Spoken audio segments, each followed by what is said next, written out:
process test.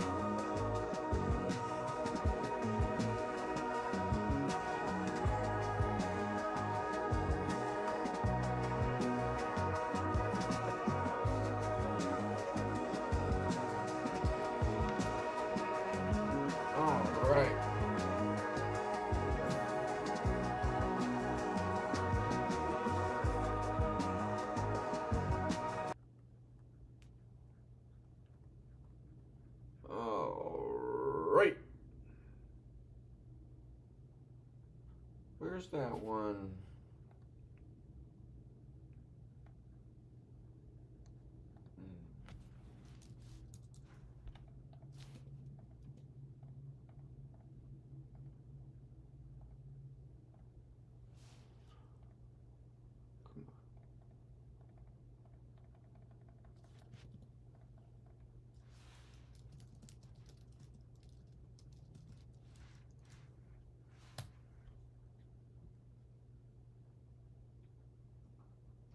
Where is it? It's this guy. Douglas Stark says, what exactly is that application you're building? Hey, how's it going, dude? It's a absorption spectroscopy simulator application. Welcome in, dude. How's it going? Where is that video I was watching?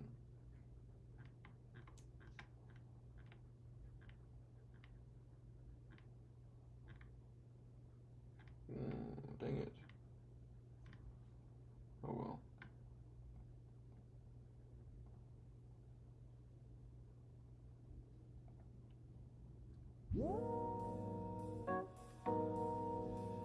All right, Douglas. How's it going, dude? Let's get into this stream. How about ya? Let me turn on my little light here. My little light. It's a little dark in here. Whoa. Right. Set the vibes. There we go.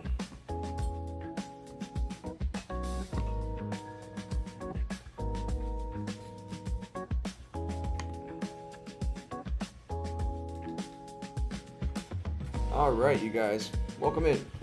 Welcome back in. Welcome back in. I hope you're having a wonderful day so far. Welcome to the stream. Turn off the light out here. Maybe away some movie money.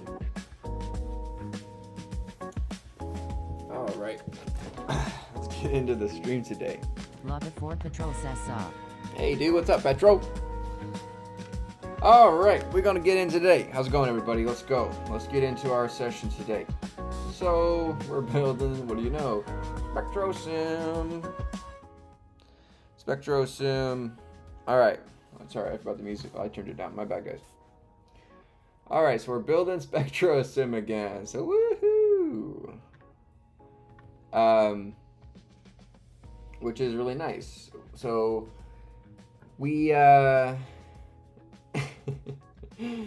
we are ready to, what are we going to do today?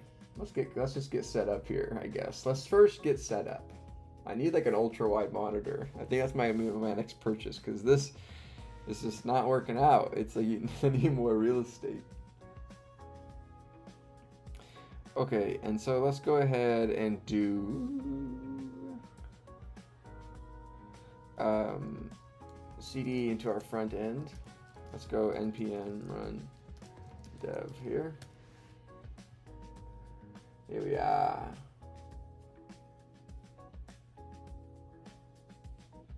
Okay, here's our project.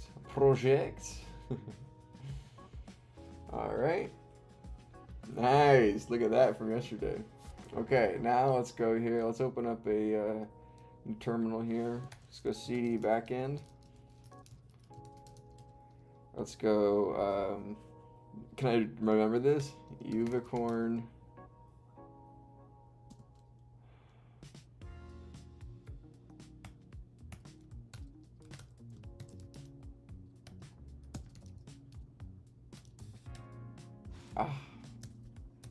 Dang it, got it wrong. What is it? Uvicorn, Uvicorn main app dash reload. No, I put the dash in the wrong place. Oh, I was really close though. I'll give myself a pat on the back for that. All right, we are here. We are all loaded up into our environment here, which is real nice, real nice. All right. So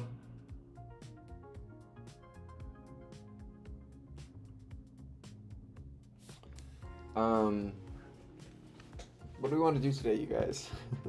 We got to figure that out. So today I want to do some styling. I think that we need to overall make this stuff a little bit bigger, like just in general. Like at least this search bar area I think needs to be a little bit bigger. Compared to everything else on the page, it just looks a little bit small. So I think on that front we'll need to make it bigger. Bigger isn't always better, right? It's about working with what you got. But in this case, we want to, I think, make this one a little bit bigger. And then we need to, instead of using NAs here, let's go ahead and hide these and set them to not be incorporated into the page. So this becomes like just by itself and is in the center.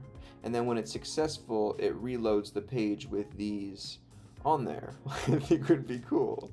So let's go ahead and give that a go. Okay, so we're obviously gonna have to use some JavaScript. Yo, what's up, Sylvia? Welcome back in. How's it going? It's been a minute. All right, you guys. We really got a project cooking here. It's real nice. And look at this. So we also have the ability. Watch this. We type in aspirin. Boom. Oh, and graph hover. Yo. Woo. Nice. Nice. Okay. Oh, whoops. Okay, let's see what we can do here. So let's go back to our absorption page here. 5 Ilvia says good luck. All right. Thank you. Thank you.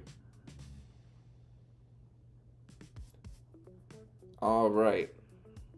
So let's go ahead and get into this today. So we know that we're going to have to do some JavaScript to hide these elements on successful searches, right? So this right here is the successful search.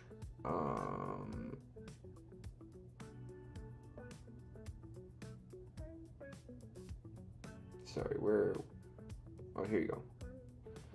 Okay, I need to wake up here. Since I got off work, I've been on autopilot mode. Okay, so this is our successful search area, right? And then this is our failed search area. So this is obviously where we're going to have to house the function for set like some sort of, styling to this, right? So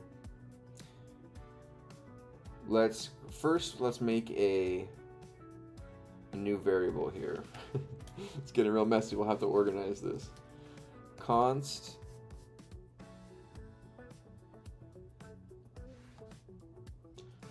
use effect react.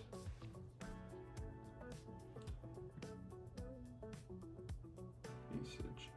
Connecting to an external system. Some components need to stay connected to the network.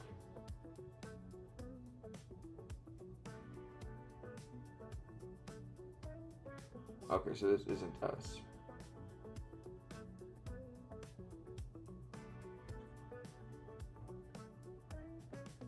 I'm gonna stick to this.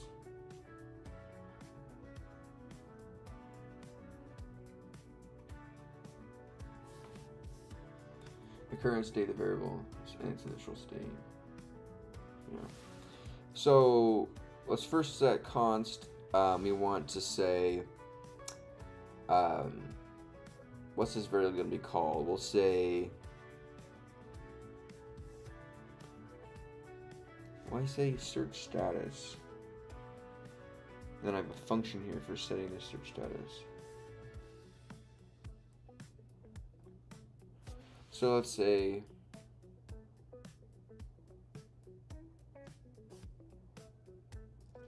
hidden status, set hidden status, and let's set this equal to a useState function or hook, and then the default is going to be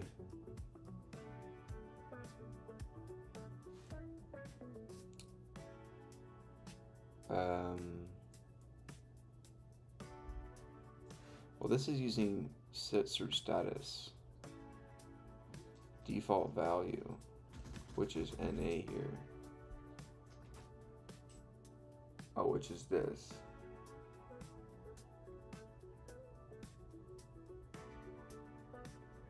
Oh, this is get status class function, not get search status. Yeah, so this is my function I wrote to change the color of this, and then these are the updater values to. All Stark says is that by any metric, let's say, akin to this, link en?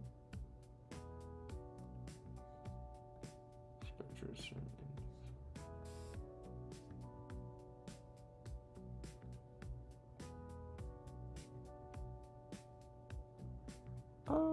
Yeah. Looks like it. Something like that. This one you can do all sorts of crazy stuff. These sliders, yeah.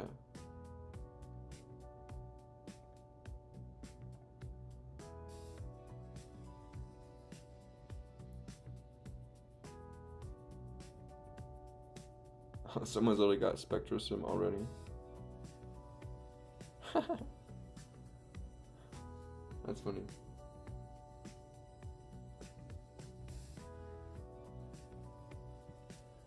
Okay, so save status. So actually, no, I don't think I want to do this. I think I'm just going to write a function then. This is the search status, which is like success or whatever, which is, or NA.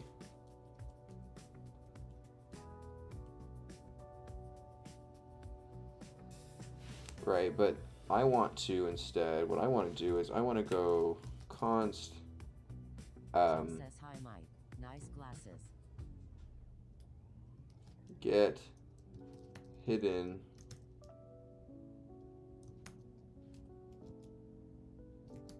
class. Hey Tim, how's it going, dude? Yeah, we whipped out the spectacles for today's stream. My eyes get tired, I'll throw them on and all right. I usually like to, I wear them at work and I wear safety goggles and stuff. Yeah, as we're moving up. Yeah, dude. It's awesome. 2.3K for real. Yeah, let's go for it. 16 away. We can do it. So get hidden class. We're going to say, but we do have to have a search status indicator. So we can say that. So if search status indicates success, right? So we'll say we'll play it off that, right? So if search status dot starts with success, we're going to return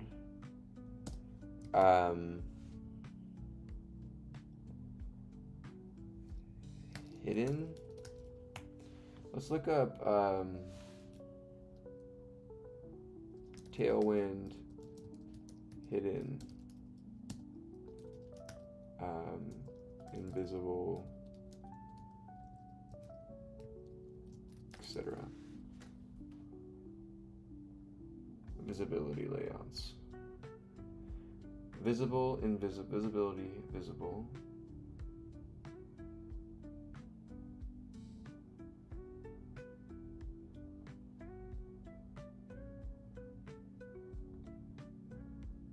Visible, invisible class. Use the invisible utility to hide an element but still maintain its place in a document, affecting the layout of the other.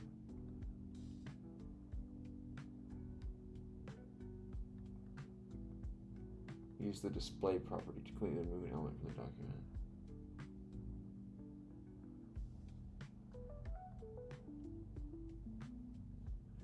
Use the collapse utility to hide table rows.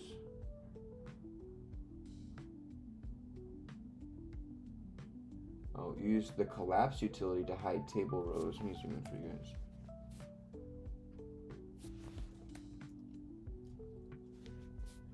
Use collapse utility to hide table rows as if they were set display. Hide a row by using collapse.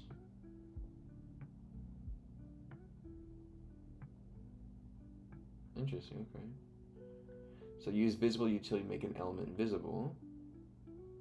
This will mostly use funding invisible.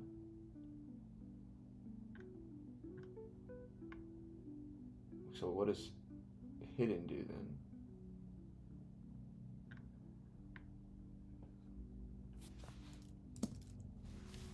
Where is the Almighty? That was from yesterday. What is the difference between invisible and hidden?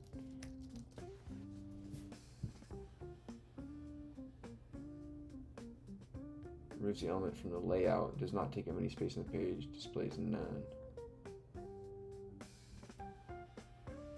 It still takes up space. Okay, so I think we want to use the hidden because I think we want to make the compound search kind of float to the center of the page, even though it kind of already is.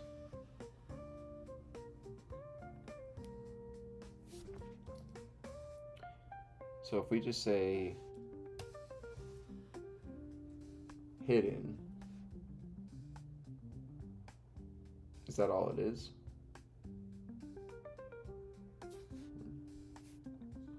Go over to my guy.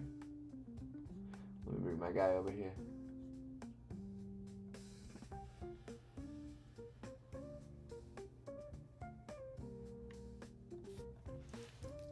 Tailwind.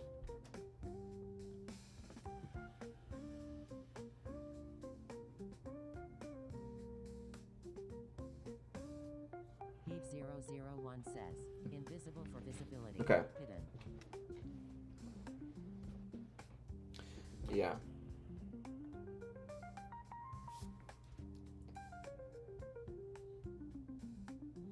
And React. We're in React Tailwind.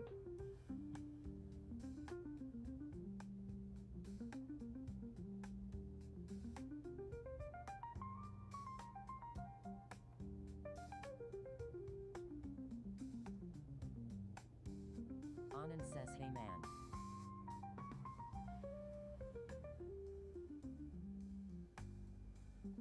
Okay, interesting.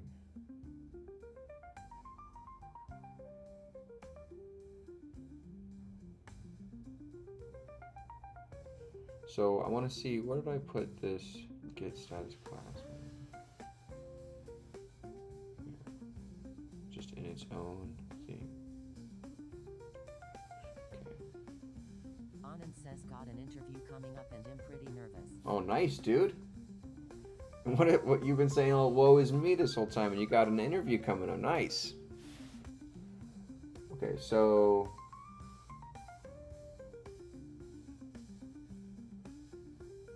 invisible element stays in layout but isn't seen.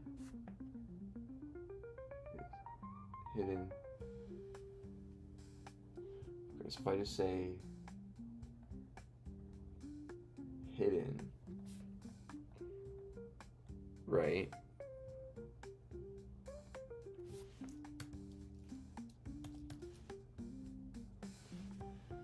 And then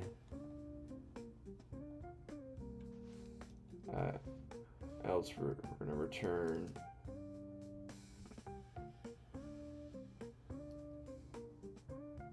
so if I remove this, do I have to have an else? Else we're gonna return visible.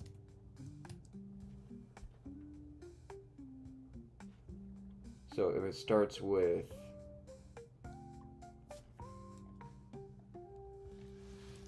error,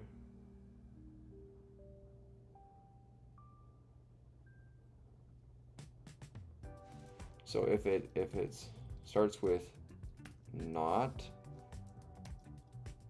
can you do it like this?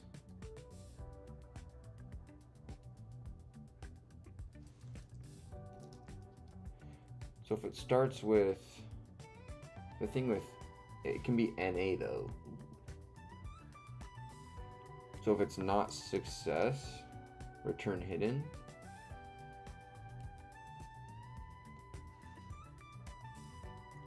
Also return visible. So then can I go to,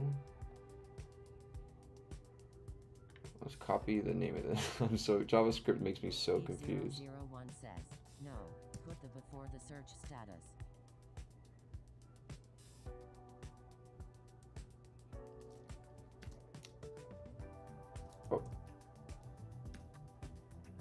Oh, gotcha.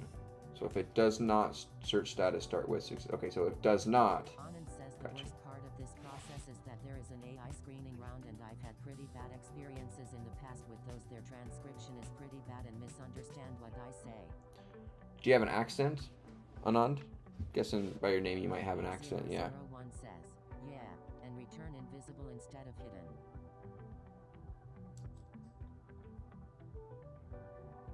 I think I want it to be hidden though, because I think I want,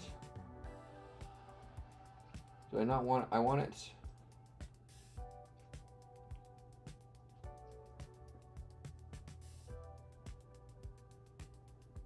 because I want it to be completely removed so this goes to the center of the page.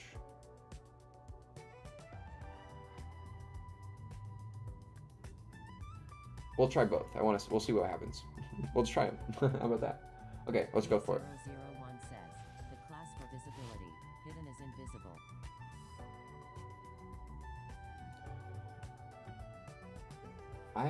It's showing me hidden here is what to use. Quote hidden. There is invisible, and there's quote hidden.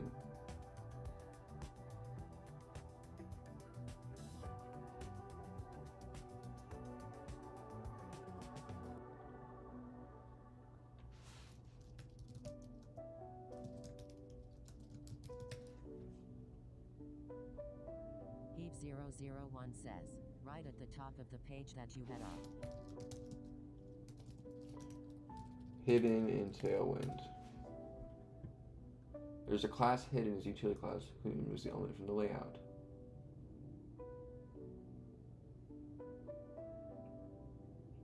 This is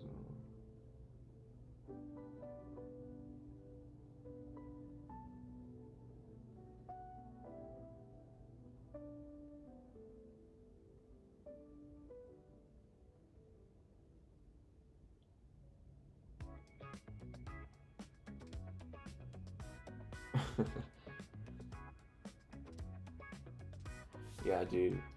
JavaScript's notation gives me like a headache, man. Like reading Python and then trying to read JavaScript literally just makes my mind just go crazy. It's just like, it's so bizarre. I don't get it. I don't know why it's so hard. Pause. Okay, let's just see what happens. Okay, so let's we get hidden class. Heap001 says, that's more Tailwind CSS, though.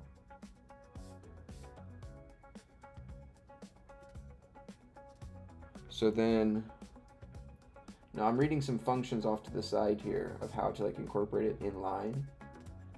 And it's just like, use like invisible, question mark, this, colon, that. Search status, triple equal sign, quote, success, ampersand, ampersand, with a div in it. It's like, what is going on here?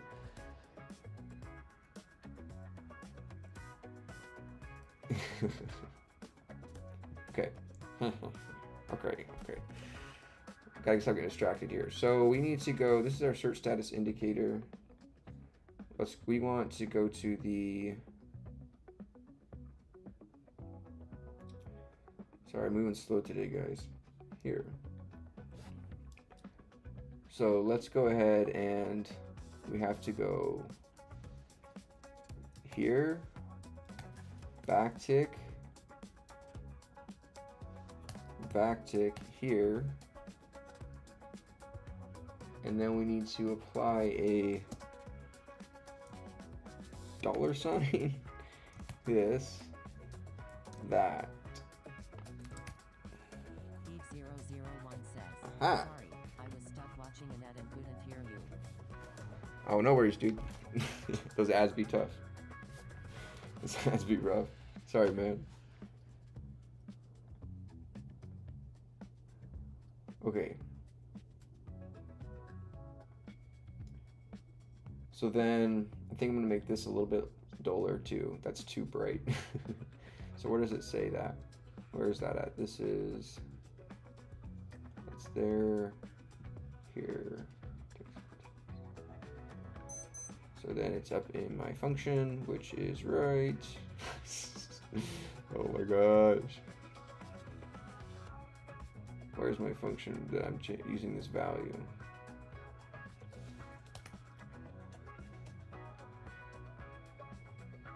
There we go, that looks a lot better. Okay, so now if I say aspirin, oh! Now can we give like a cool little transition? Can we give like a transition here? Anand says I had the same tech stack, Python and JavaScript at work, and I was lost half the time trying to figure out how to switch the context within my mind. I feel you, bro. You're funny, dude. Okay, so next, okay, cool. Now can we give it a, why do I keep getting lost, dude? Oh, I need to have like a separate file or something. We'll have to do that sometime. Okay, get hidden class here. So return visible. Can I say transition?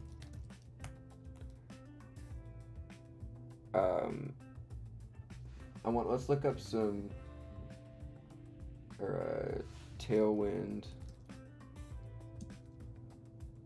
transition effects. So there's transition.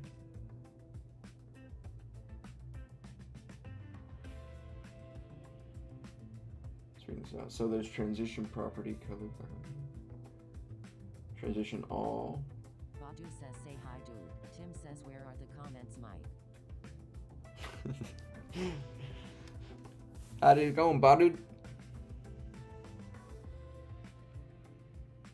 Transition property none. Transition behavior. Transition normal.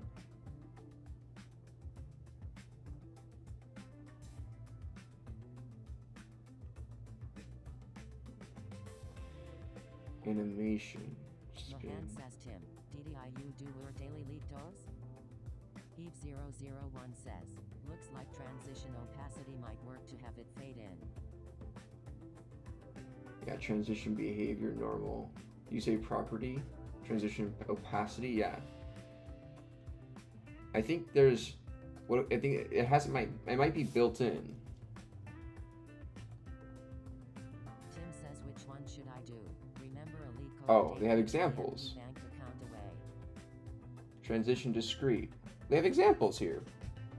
Look at that. Wow. Okay. Transition duration. Yeah, they have examples. That's so cool.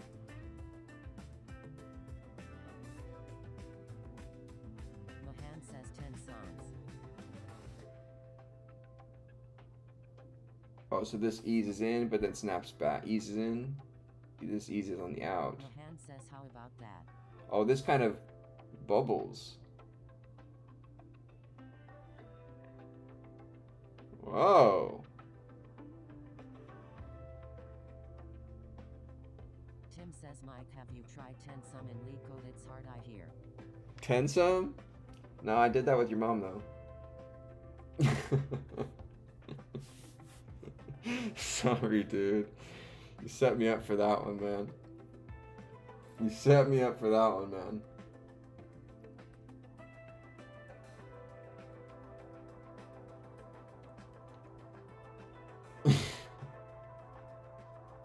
Transition delay, okay, and then animations.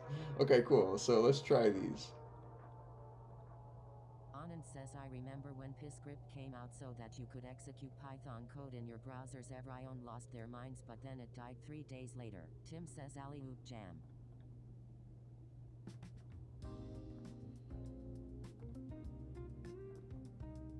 Mohan says, Mike started at XD. I fade out. Okay, so let's do transition discrete.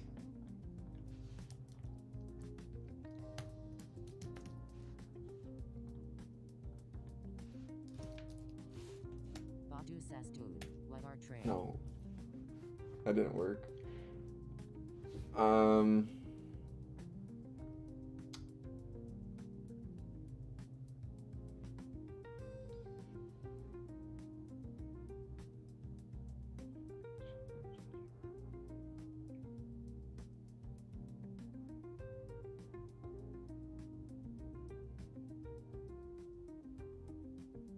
Transition all, transition discrete.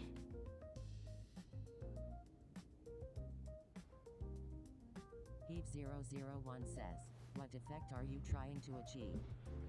Just trying to get some smooth on failed searches. Right, we're trying to get some smooth in and out of our content. But we ain't no stylist here. We're trying our best. We're trying our best without cheating it and asking the AI to just do it for us. We don't do that. We're trying to learn it. Okay, so transition all. So let's apply that. Transition all.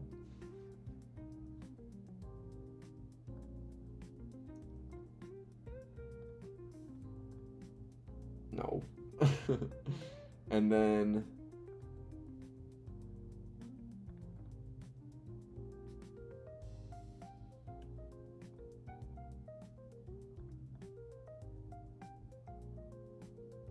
duration 150.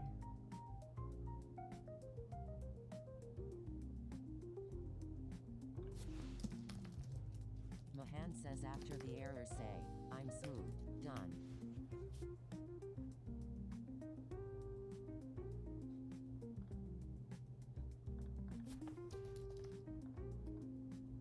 Ugh. Badu says, alright, I am leaving, have a good luck, do your best, dude. Later, dude. Have a good one. Thanks for coming in. Appreciate you so much, Badu. I'll see you tomorrow, man. Okay, so we're failing here bad. Okay, so transition property.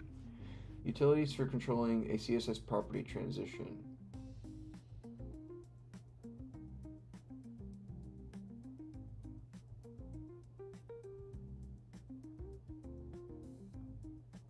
So let's just apply transition.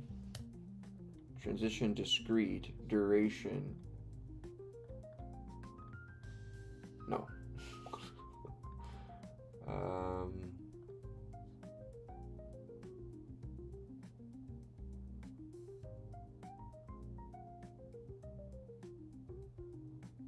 Well, we're not really applying the type of transition, so do we need it to be opacity?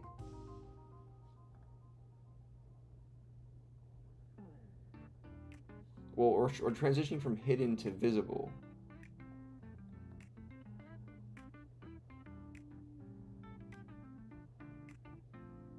Anybody have any ideas?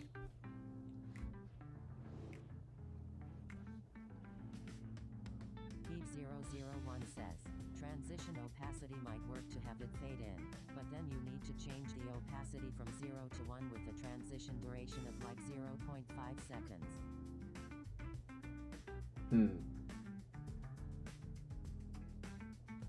But like, what does this do?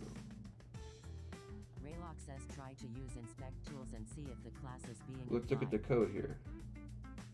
Hidden, transition all. Okay, here you go. Hidden, transition all, transition discrete. Okay, so they do use opacity 0, so as a starting Careless point. says, why you reload?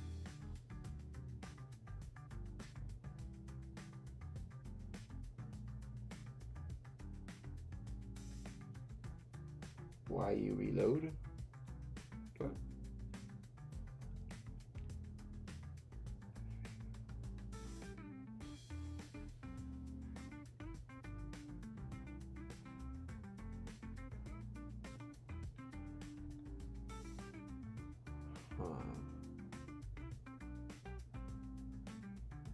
Oh, this is on the hidden.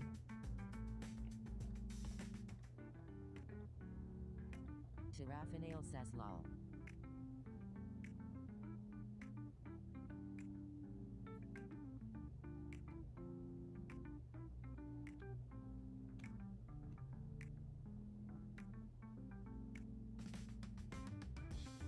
Huh.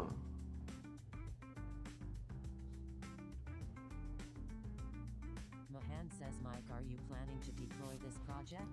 Yes. Eve001 says, I'm used to doing this with normal CSS, so I'm not all that familiar with No worries, typical dude, no CSS worries. stuff. Well, let's, okay, we've thought about it long. Let's go. I am trying to figure out transitions in Tailwind for making my div elements appear. Spelled that stuff so wrong.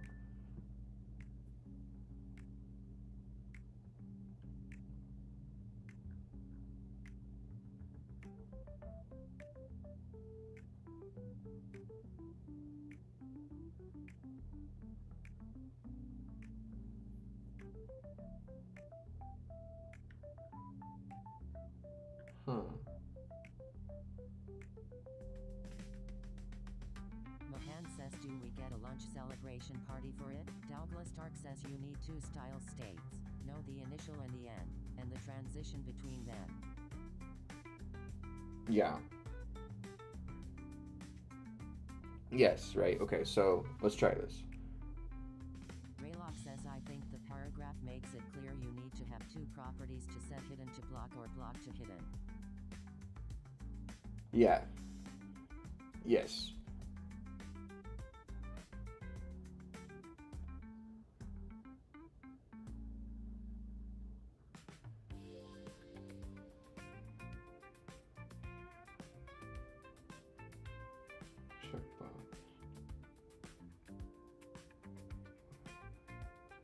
Oh, no, these are... Oh, these are just both of those. Okay. So then you say, I think the paragraph... Yeah. Okay, so let's try this. So let's say on visible opace... Tim says, gentlemen, let's sell multiple times Opacity and get mine 100. to 2.3K.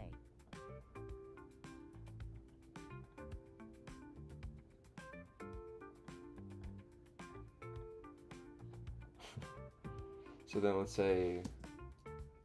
Raylock says it's called a transition. Do we need something to transition from and something to transition to? Oh, duh, huh? Oh, duh, huh? Smart guy came in here.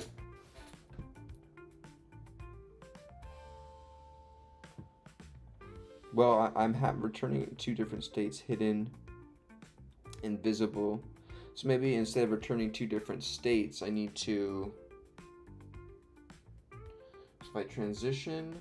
I'm trying to look at my notes over here. Transition all duration.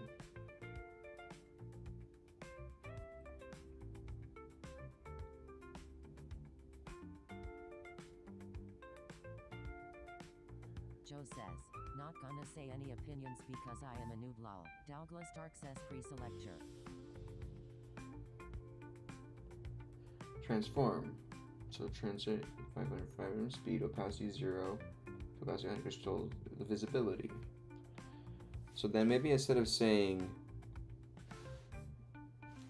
so hidden, invisible, so let's just say, let the man do his work.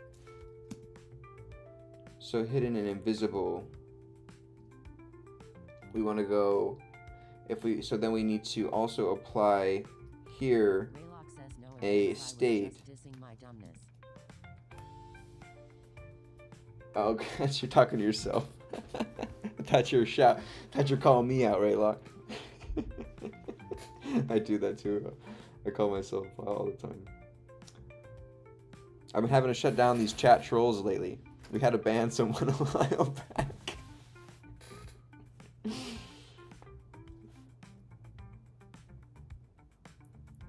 Okay, hidden, and so opacity is 0 here. So then do I also need to apply on the transition on from the receiving and also the to and the from? So rather than let's just do this. Let's just do transition discrete. Oh, let's take this. I don't think we need to. Opacity to 1 to make it fade in. Tirafinail says ha ha ha. So let's take this down and actually put it in the class because we don't really need that. And Tirafinail says a good troll is a company. A bad troll sucks. Douglas Stark says isn't hidden and opacity 0 redundant? Heave 0 0. That's what I was thinking. No, maybe it's more of like a like the element is hidden or something. But that's what I thought. Like, but it's interesting. That's what I was thinking, was that if I was hiding the element, I was trying to make it, and then I was appearing the element. Well, that was my transition, was hidden and then visible. So then I was just applying a transition effect of duration of that, so it would slowly become visible versus hidden. But maybe it's more of like a DOM-based thing, like it's hidden or invisible from the DOM, and then you apply an effect. Having it hidden and having it at opacity 0 would be displayed the same way.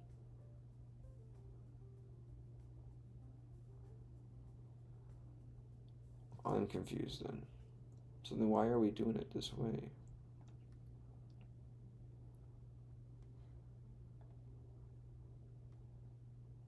Like, what about using... Douglas Stark says just something like opacity 0 to something instead of hidden. What about using hidden and visible? They control visibility, not opacity or display. So the element takes up space but is invisible with hidden. Visible element is visible. Visibility does not remove the element from the layout. Hidden does not remove, but it's still there, just invisible.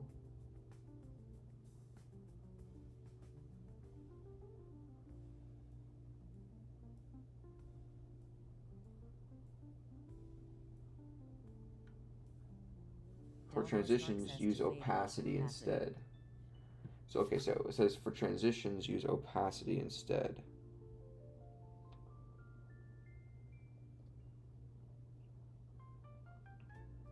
Well, when not shown, so because I plan on having stuff below, right?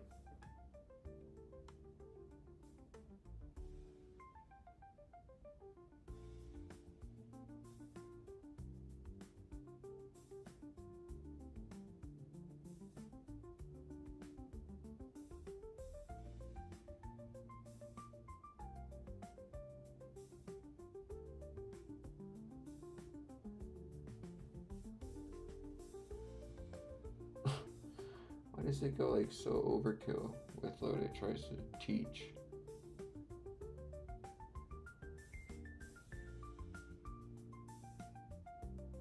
Tirafinail says you can't apply transition to a hidden LM.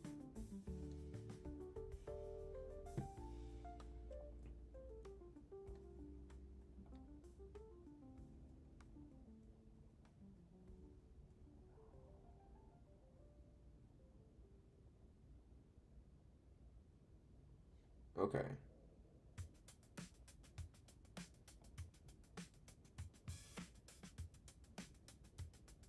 Transform opacity scale. Transitional duration 300 ease in. Out transform. Show 100.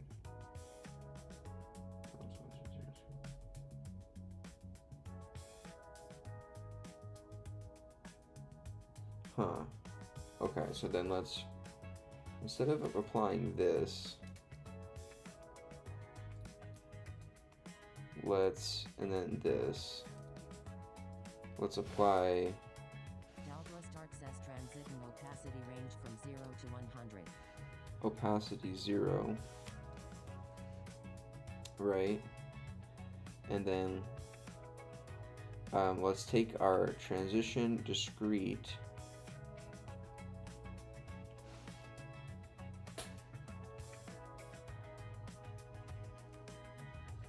I'm going to take, and then we'll take this as well.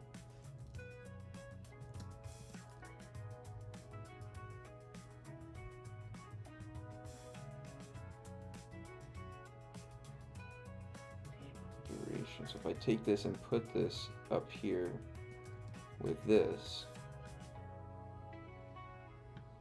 Eve001 says, Step 1. Create the element with opacity 0 and a transition for opacity of 0.5s. Step 2. Change the We're figuring out, we're existing figuring out, element's we're figuring out. There we go. Now if I say test, now it disappears. So what if so instead of applying, let's take this out and then also delete it off of here. And then let's put it on to here. And then let's set this duration to 250. So now if I say aspirin. Aha! Sweet. So then, now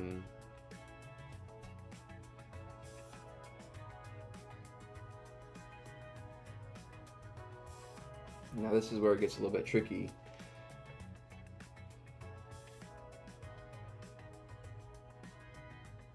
Because I wanted to potentially display this information before I displayed this one.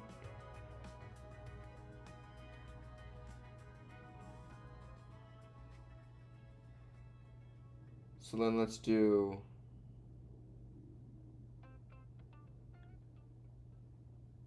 in this div, can we really manipulate this JavaScript here? What was that?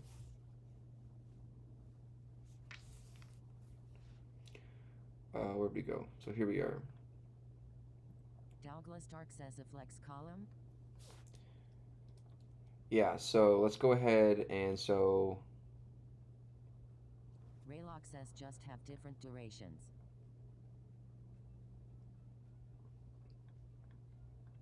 so then we want to okay,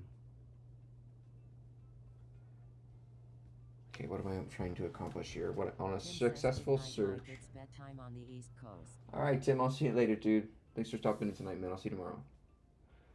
All right, so I need to, if on a successful search I want to display aspirin. One says, in regular CSS you can add a delay. Not sure how you do that with Tailwind. So let's go in. Let's go like this. Now hold on. We want to, on our successful search, we want to apply a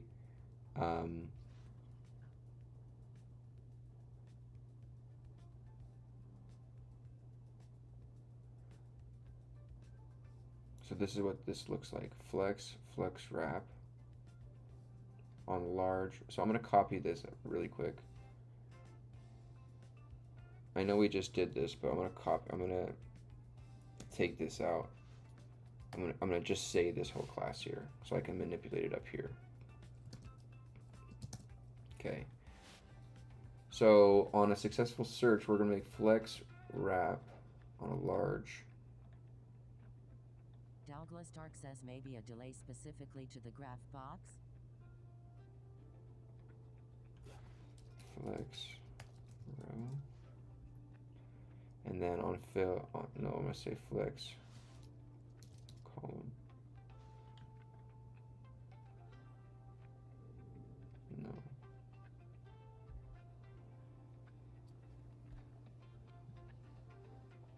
So then we want to have a, so if I want to have opacity, so it's 0, so it doesn't have anything on there.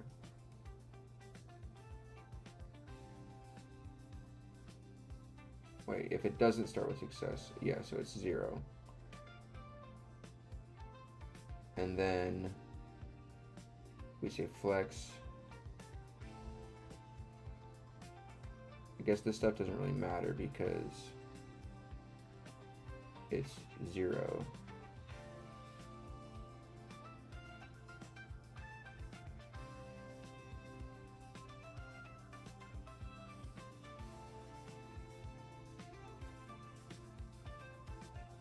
Well, we're just changing the opacity, so maybe we shouldn't mess with that stuff. Heat001 says, it will still need that during the transition. Yeah. Okay, so then let's say we're flex wrapping here. Yes, but Tirafinail says flex start. let's put flex row here.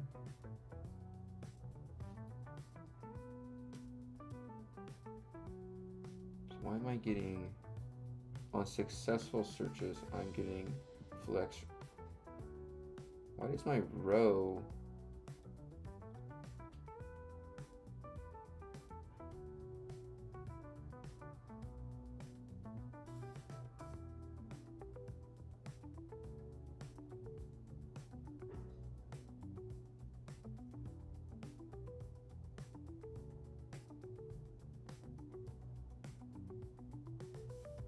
This might be getting too crazy, because what I wanted to do was have this appear and be in the middle, then you press the button and then it shifts over and then that appears, but that might be getting too wild.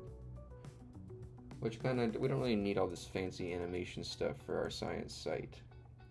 Kind of defeats the purpose. Enough is kind of enough. So what can we, if we want to just tone it down then?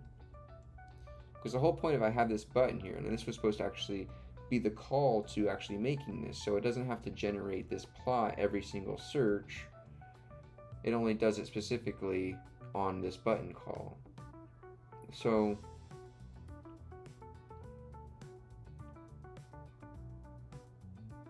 Myrtle says, hey buddy, good evening, hope you had a how's it great going, day." dude? How's it going, man? Welcome back in. Welcome back in, my friend. Okay, so then, oh, on large screen we're no wrapping. That's why we were doing, okay, so then let's go ahead, let's just try this.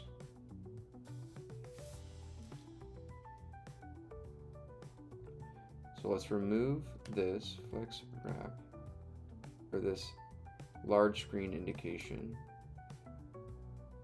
I'm gonna just keep a comment though, so we don't lose that styling.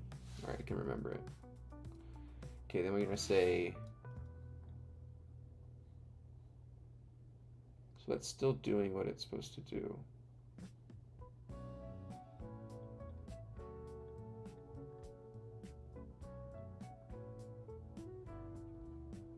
Okay, but then if I say,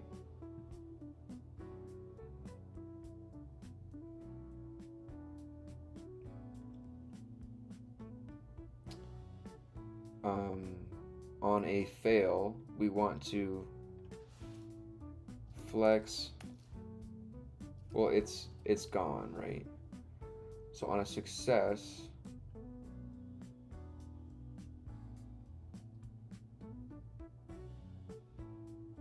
on a successful search, sorry, my brain is just not working. I'm sorry, you guys, I'm working through this, I'm being honest here. Okay, so we flex wrap, and then on a successful search, right, this is a, I keep losing it because this says success up here, so it's really throwing me off. Successful search is here. If successful search, then we're going to apply a flex column.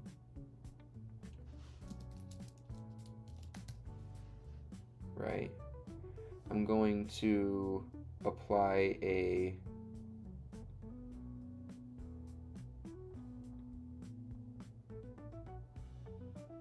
I'm gonna remove. Okay, we'll keep the pad.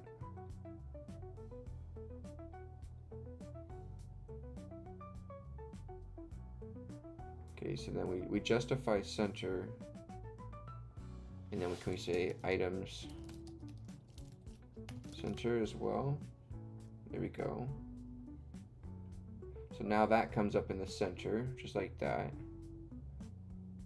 And so then we're going to apply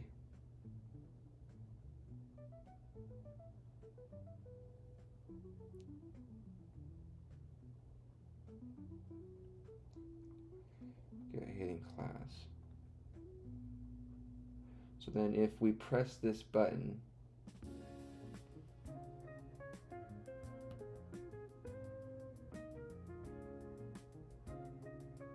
if you press generate absorb sim button, we're going to override the class of not only the div itself, but make this, okay, got you. So now we're going to add another function here, const,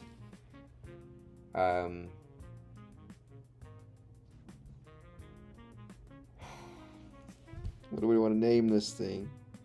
Const,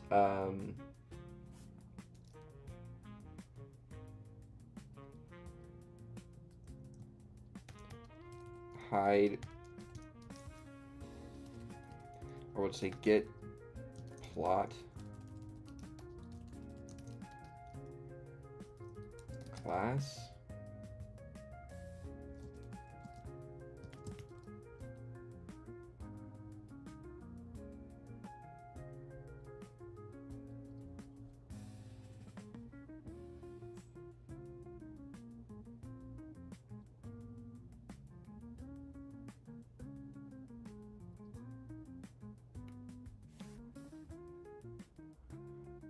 So then we say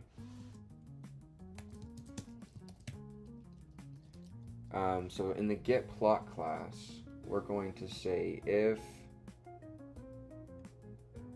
actually no. So this is going to be, we're going to need to have a const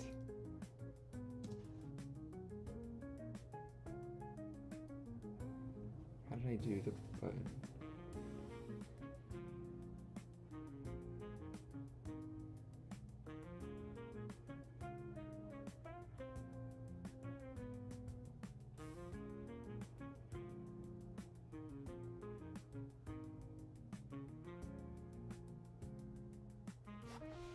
Handle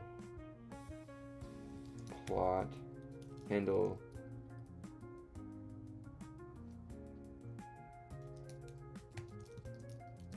generation. It's going to be equal to a event,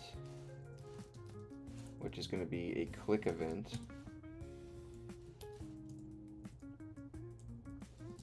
Right? And so on this click event, we're going to, so this is a click event. We're going to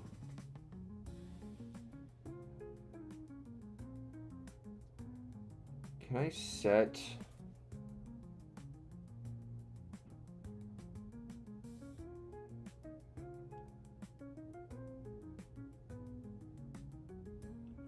so we just want to return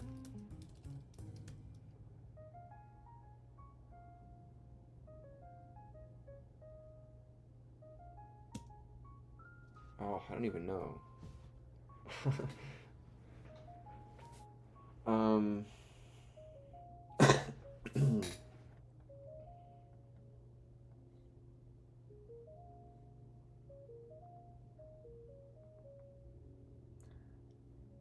screwing up here, boys. So we just want to return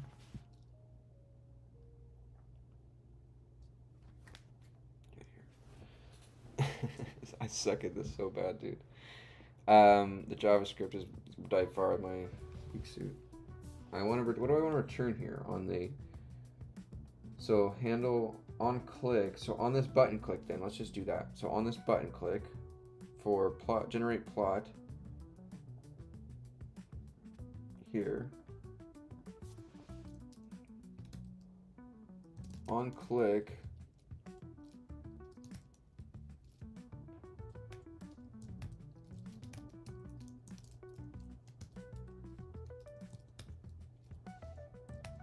Click.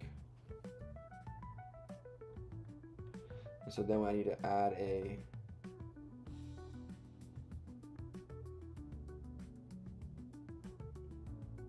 in this button.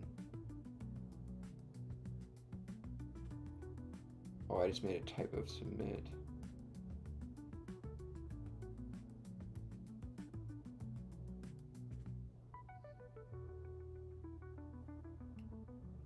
So, how to pass a click event to a component. Brittle says, what are your plans for today? I mean, on this project? I didn't quite get what you are trying to do. How to pass a click event to a component. Class. Prop.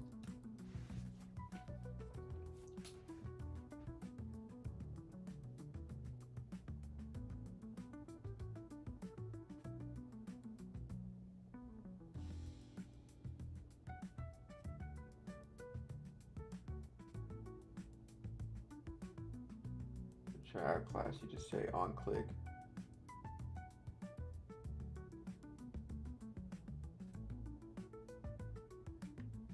This dot props. If you want to pass our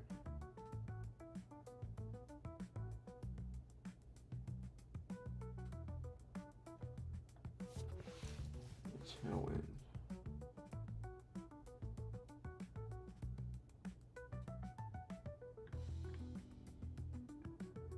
No, so say this dot.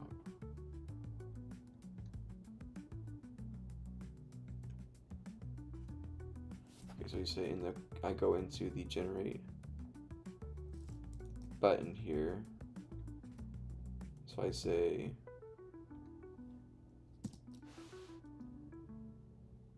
on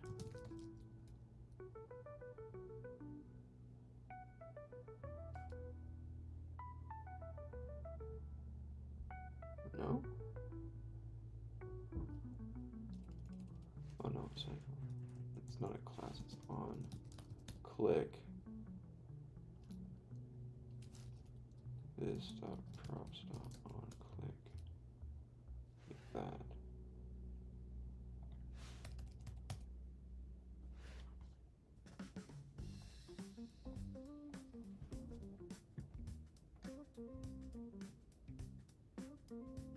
Consider adding an boundary. Prop is not defined. Oh, props.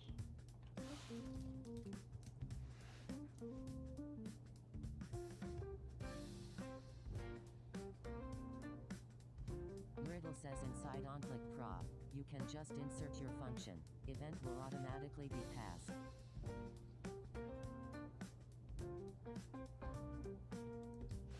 On-click prop.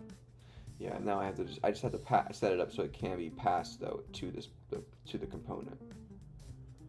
So now, so now that'll handle the on-click event, but on-click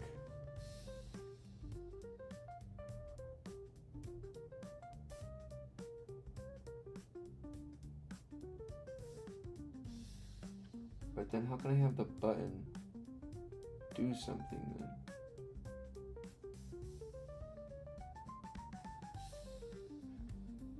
Oh, so then on click equals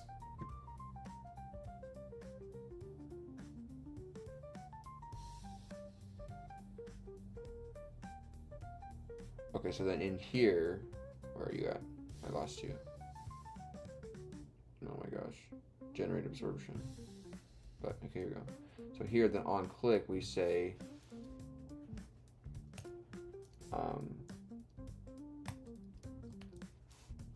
this. Brittle says like on click equals handle click. Yeah. Yes. Handle plot generation.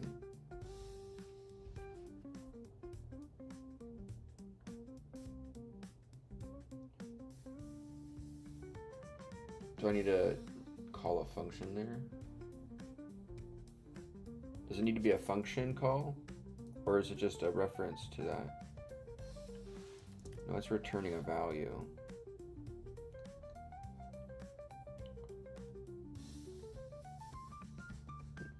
I don't know. Do we want to just call it handle plot generation? So if I click this button, Brittle says no. No. Okay, so then I say handle plot generation.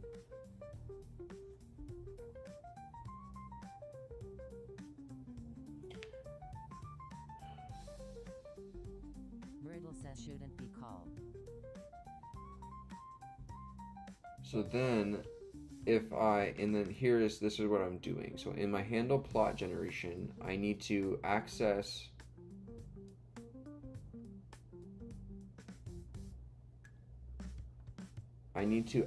some certain elements, right? So how can I access so how can I say like, okay, now that this is clicked, I need to reset the stylings of some stuff. So I need to access the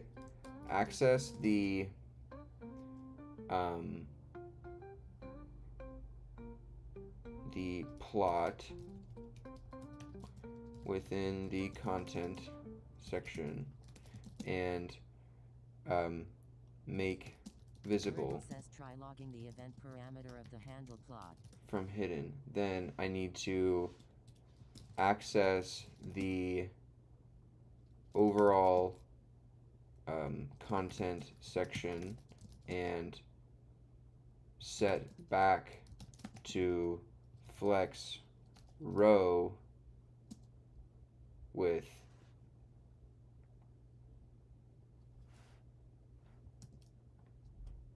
large flex node wrap. Okay.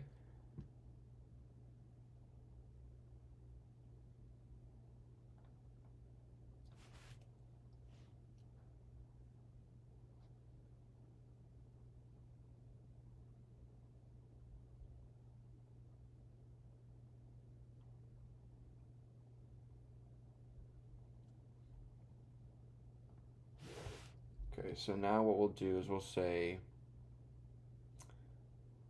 what happened to my tunes?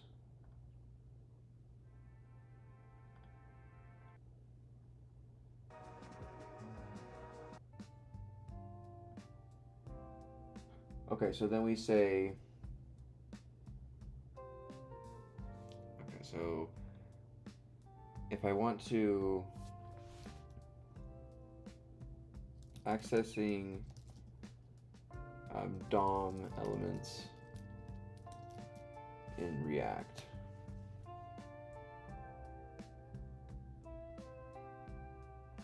Adva says hello or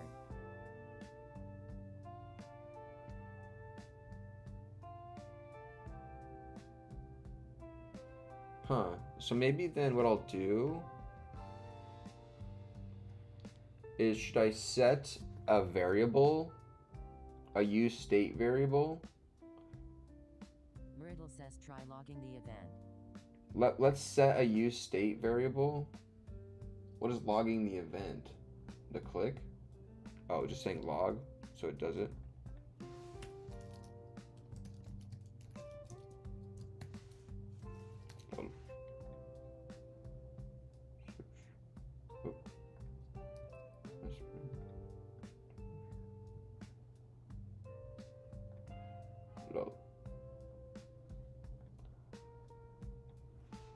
Okay, So let's say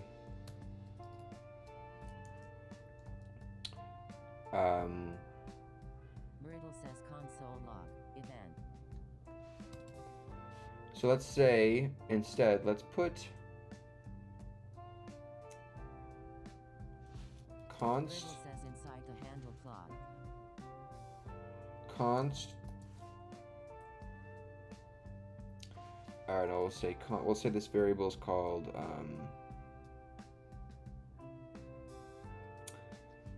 let's say this variable is called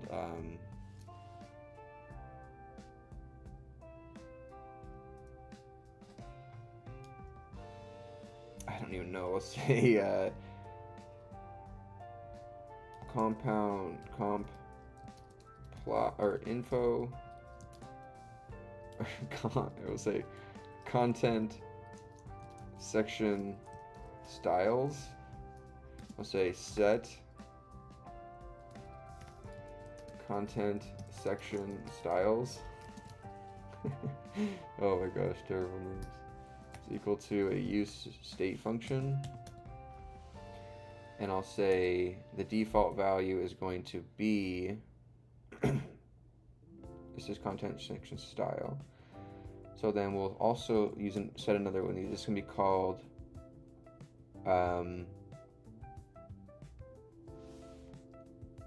be called plot section style set plot section styles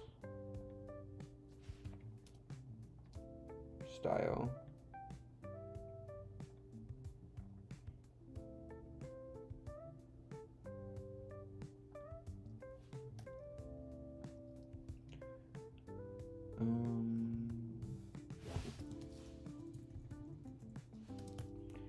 Okay, right? Plot section style. And then, so by default, we want the content section style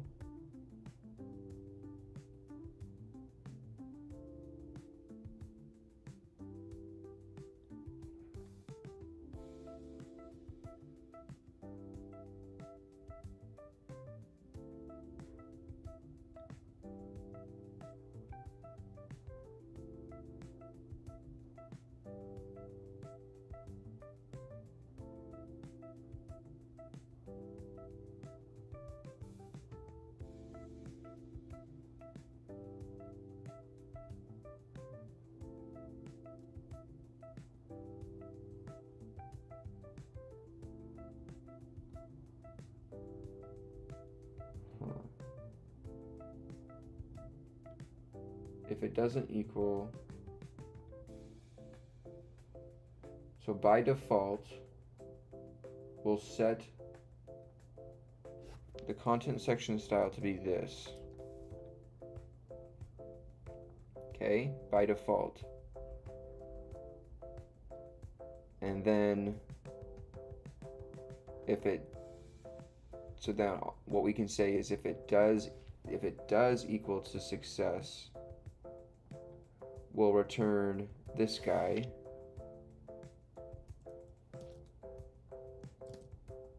And then we don't have to do anything else because it's by default. Or what we'll do is instead of returning,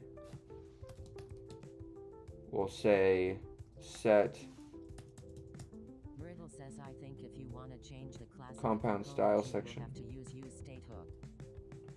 That's what we're using here, dude.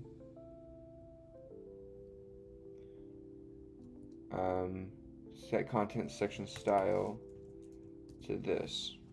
Hold on one second, my girl's calling me. 1 second, hold on guys, my girl's calling me.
All right, sorry guys. Late seconds, okay. All right, we back. My bad. My bad. Okay. So if I remember right, we're trying to use our useState functions to set our class, whatevers. Okay, so our class parameters or styles. So we have here a content section style that all right, this is our default content section style. Okay. And so then what I'm going to do is we have plot section style here. So on the event, we're going to access the plot with the content section style. So we're going to say set on a plot generation. I'm going to say set plot section style to be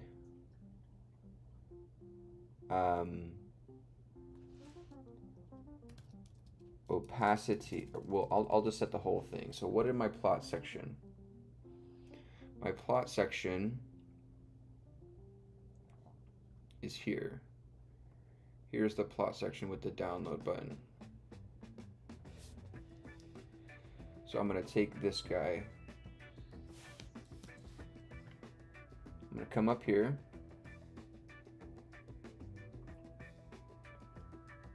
And I'm going to, oh, bathroom break still up on the board. Y'all didn't tell me. All right, so let's go.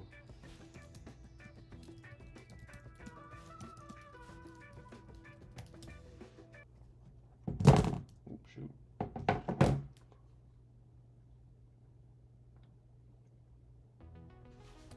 There we go, boys. It's time to cook. It's time to cook. Let's go. Ready? Here we go, boys. It's time to focus on React. Let's hone in our skills. Hone in our React skills. It's time to cook. Come on, boys. Let's go. All right.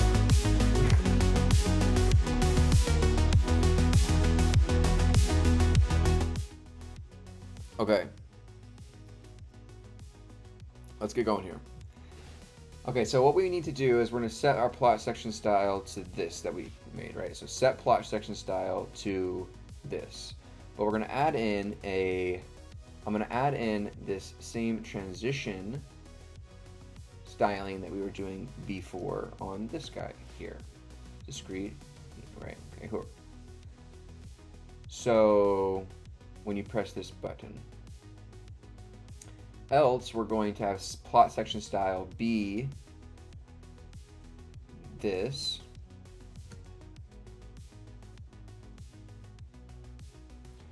but we're going to set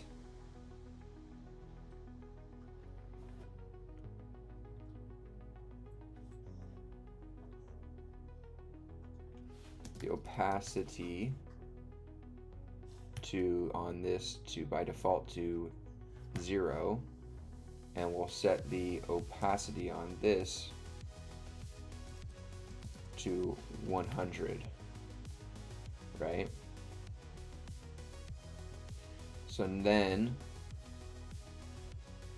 I'm going to call on a successful plot generation. I'm also going to access this guy and call the set content section style to be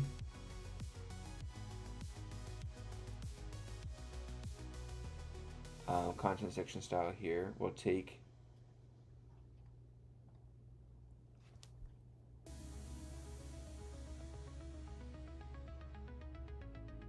this guy here.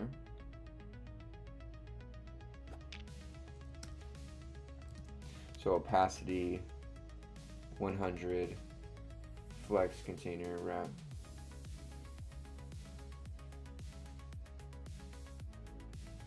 Justify center, remove item center, and we're going to put on the flex row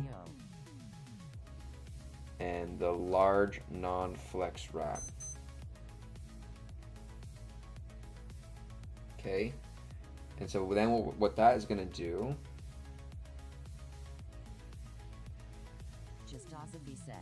how's it going? We're building our SpectroSim project here. We're just getting some stylings. It looks kind of funky right now. We're just messing with some stuff, and I think it'll work out here in just a second. It's all going to come together here in just a second. So if now what we can do is we can go into our HTML here, this is going to be, instead of this get hidden class thing,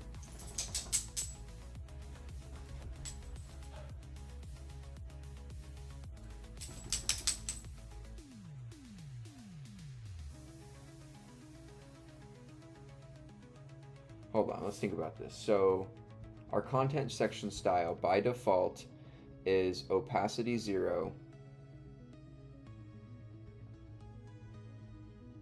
flex route, right? On a successful search,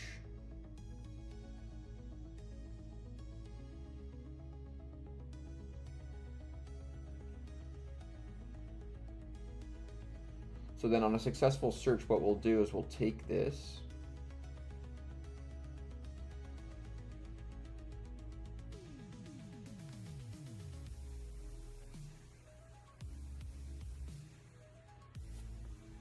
I'm going to take this,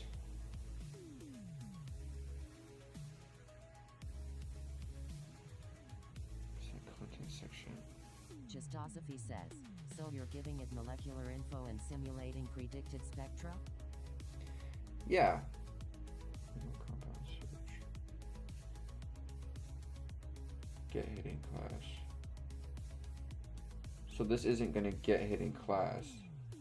This is going to be compound. Justosophy says, very fun.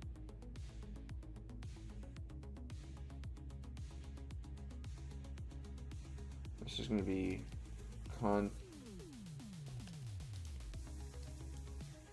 content section style, right? And then we don't even need then this. Man, this is really messing with my brain, but this is what we're learning. This is the process of how I kind of learned Python. This is that same kind of thinking that's going on, is that struggle through the lines of code, trying to just like, you know, honestly, just like halfway interpret my way through it and just get it to work somehow, even though it's not the most clean or perfect way. It'll get it to work how I want it to work. It's just kind of brute my way through it. And I can feel the gears turning. I'm starting to piece together and get a little bit of flow, and like it's all part of that learning, and then just practice that over and over and over and over again. That's what I did with Python, and that was what was key. Okay, so then what we can do, because now I'm starting to see things to optimize. Now we don't even need this get hidden class. I guess early days there's an aspect of pattern recognition.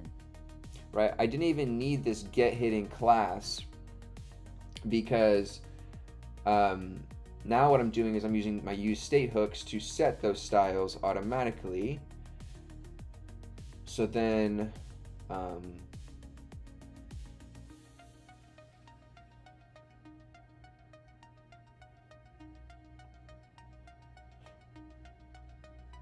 yeah, because by default the content section style is getting this. If I give a successful search,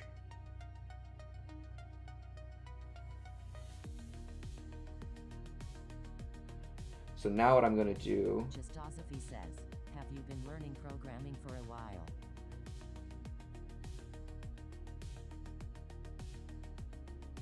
hold on, oh, let me go back. So here, I'm going to take this, yeah, about 1 year. Okay, so I'm going to take this, and then what we're going to do is I'm going to apply this as the set. I'm going to take this in its entirety here, actually. I'm going to take this out, and when we have in my handle compound search on a successful search, I'm going to run this. So now if I save here and type in aspirin search, now I get my compound stuff with that fade. Nice. Now what I'll do, Dig says, when and where did you learn front end from? I watched 2 hours of the bro code React tutorial, got up to about the use state and hooks part, and that's when I said peace out and I started doing stuff on my own. That was about it. That was enough for me to kind of give me what I needed to get going. And then if I have questions, I just look them up with the docs here, or then if I really get stuck, I'll prompt the AI for some examples. But But yeah, it's all part of that learning process. But yeah, it took me about, but I made a couple of projects, sorry. So my first ever introduction to front end was with the Odin project. That was about like 8 months ago. I did about half that course off stream. Like on a Saturday, I binged it, like half of it in one day. I made like a pizza recipe site, I remember. And then I got to the JavaScript part and I stopped there. So I did get, because I wanted to learn HTML and CSS. And so then, and then I just, so yeah, I just want to learn HTML and CSS. And then what I did was, because I was thinking about building, I needed to learn how to build my girlfriend like a professional like site, like just to kind of get her like for dance and stuff. So, because she's a dance teacher. And so once I kind of figured that out, so that was one of my projects too, actually. I made a site for her. It's on my GitHub, I think. I should include that in one of my projects. I don't know. It's a pretty basic, lame site. It doesn't have any, but the JavaScript is not my, I had to get the AI to JavaScript. I didn't know JavaScript at the time. But I wrote the design for it. I think it's on my GitHub. But I'm not going to show it on stream because it has pictures of my girlfriend and I don't have her permission to show her on stream yet. I mean, not that she wouldn't care, but I want to make sure I have it first. Oh, sorry, dude. 2 minutes of ads, that's brutal. Yeah, dude, sorry. I don't know. I don't think Twitch has like a. I don't think I get any like ad revenue or nothing. So that's just brutal. Sorry, dude. I'm sorry about that. You can always come over on the YouTube. It's maybe a little bit better over here, but okay. But it's up to you. I don't think I can promote either one to you to go to. I think it has to be up to you. I don't want to get in trouble. Small world on Twitch. I switched from medicinal Oh, nice, dude. Programming about 15 years ago. Wow. How's it been for you? Okay, let's keep going here. We're getting distracted. Sorry, guys. Okay, so we are setting the plot styles to these on plot generation. So then my default for plot section style is this guy here. So then I'll say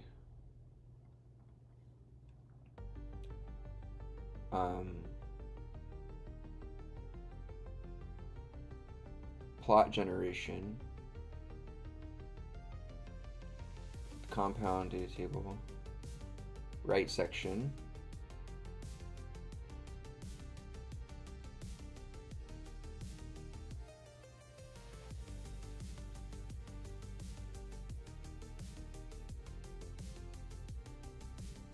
well, it would technically be my right section, right?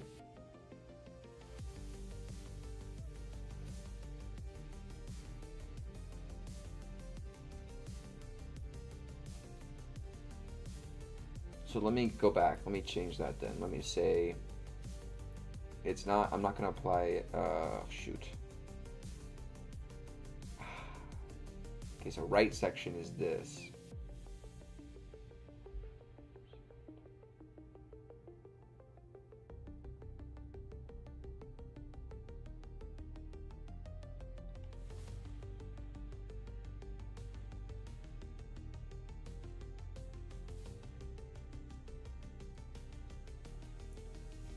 Right section is this.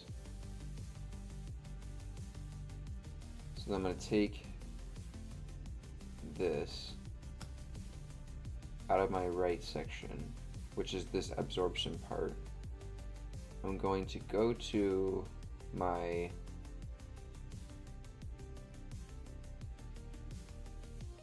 handle plot generation. This is not going to be, I'm going to set this here. Oh, whoops. What? Come on. Right section. Copy.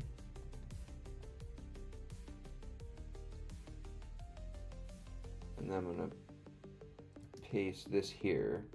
So this is going to be right section style, set right section style.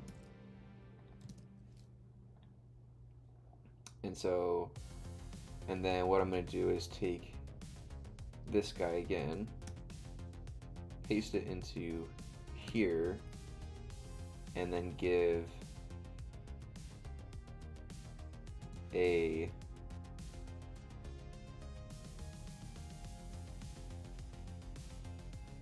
So this is on the plot generation. The right section is going to render. So we're going to have opacity 100. We're going to have transition, discrete, and all of this here. Okay. And so then I'm going to take this, copy, paste this here, put opacity to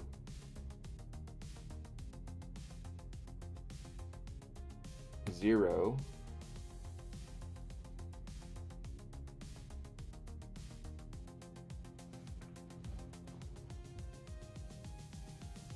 right? And then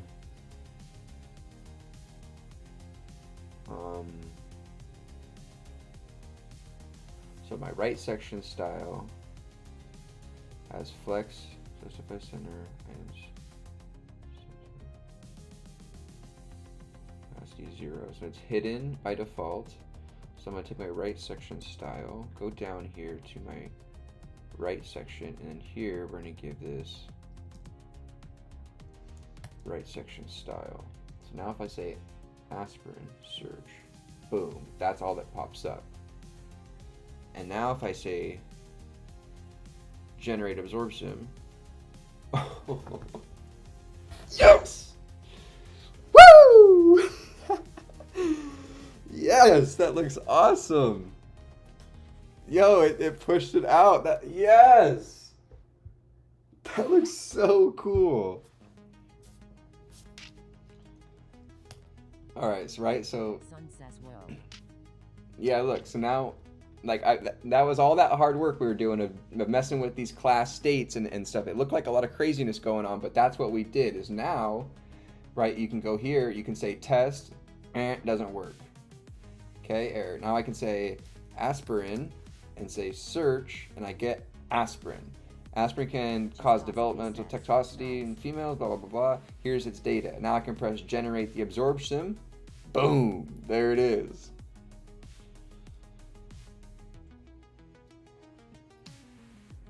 Right. And then now we need to link this download button with the download feature of this Plotly, and then that's ready to go. It's awesome. Woo! Right, we can do benzene. What are some other ones? There it is. Adva says, is this viewable as video later? Oh, hold on. Oh, I have a bug, you guys. We got a bug. Sun says, congrats. We got a bug. Yeah, this will be viewable on my channel later. So we got a bug. If you search a compound and get it, right? So then we need to, on a search. Gamer says, congrats, dude. On a search, we need to reset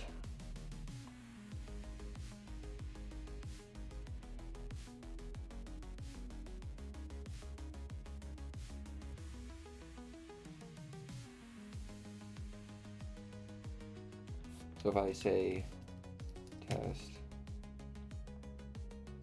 okay, so on a search, if you get a compound and you've already done this once, okay, why would that be? Let's think. So from the very beginning, it works fine. Aspirin search there, generate there.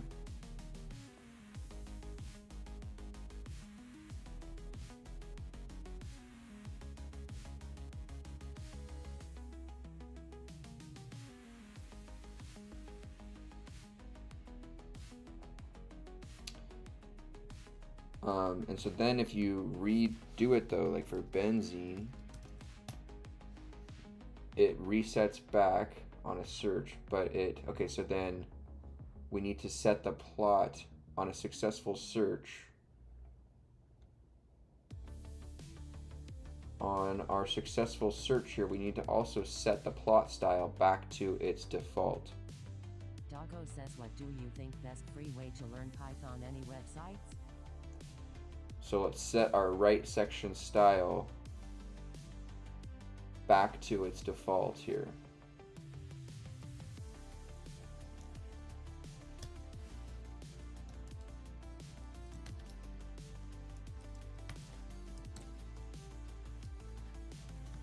Best way to learn Python, I did Harvard CS50P, and then I took and I read Python Crash Course. I have it down here at the bottom of my book stack here. I read Python Crash Course, and I read this on stream, you know, about 3-4 months or so into my programming learning. After I took Python Harvard CS50P over the summer of 2024. I went, you know, very, very thoroughly over this book. I did every example problem, try it yourself, and I'm currently going back through and doing them again, but uploading them as videos for you guys to watch over. But I did every try it yourself, and I really took notes, and then I made this Discord and this YouTube, or I did that and I started streaming this, and then I read data structures and algorithms in Python. I got about 5/8 of through that book, you know, a third, 2 or 3/4 of through that book. And then I started reading Fluent Python as well. As you can see, we have a hard time finishing these harder books because I want to build stuff with the stuff I learned. But we can always come back to and learn more stuff about. But yeah, I always struggle with finishing the books and the courses and stuff because I learn about things and then I want to go build projects with the stuff I learn. Okay, so now let's try this again. So aspirin search, generate, boom. Now if I go benzene,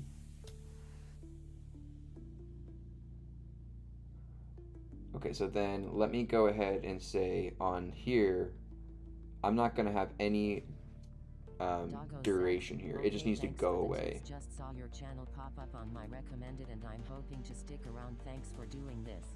Awesome, Doggo. Thanks so much for finding me. Yeah, I stream every single day around 7 p.m. PST. I have a degree in human biology and a minor in chemistry, and I work as a formulation chemist for a biotech company where I make biological controls that are used in like patient diagnostics and medical devices and stuff like that.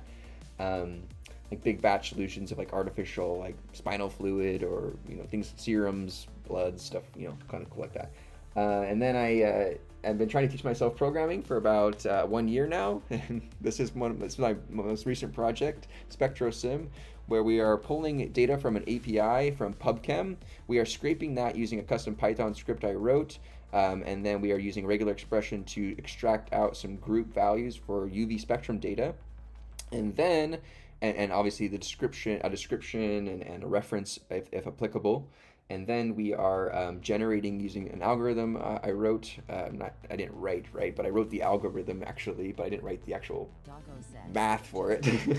But it's Gaussian distribution. So you have a wavelengths, which are your x. So think of a wavelength as just like a wavelength of 1 through 1,000. So each wavelength of 1, 2, 3 is a type of as a factor of a wavelength, right? You have a length of a wave, which is the length that it takes to do one cycle, right? And so and then you have different obviously the lengths of those waves. So at each x point, that's my wavelength.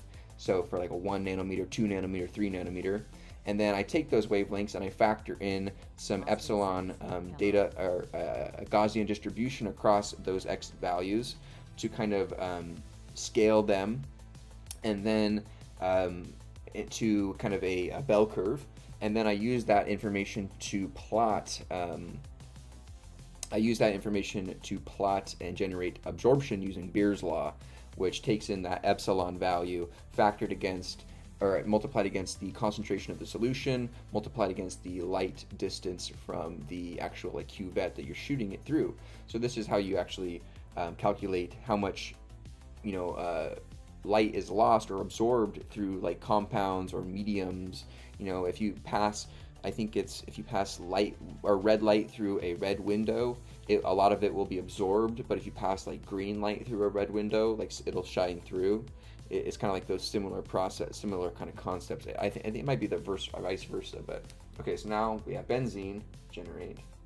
Okay, let's refresh. So aspirin search generate, boom. Now we do benzene. Okay, so the transition, content section transition, I'm going to say duration 0. So now if I say generate and I go back to aspirin, it's pretty fast, but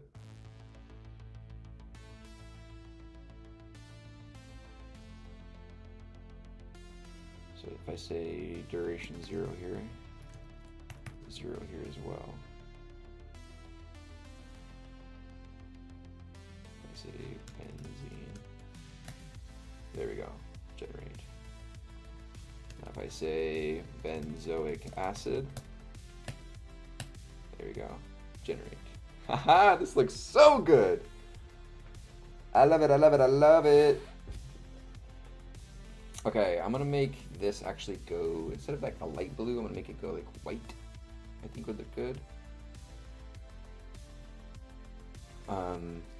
Just to have a little bit more, there's a lot of blue going on, so I think having the curve be white when hovered over, well, that makes it kind of difficult to pinpoint against this background. But okay, so this is what we got. Let's make sure it works in our, right in here. So this is on an iPhone 14 Pro Max. This is the phone I have. So let's make sure it works here. Okay, so compound search. Let's search for aspirin. Search. All right, we get aspirin. Let's generate the absorption. Boom. Nice. Oh, hold on. On a successful search,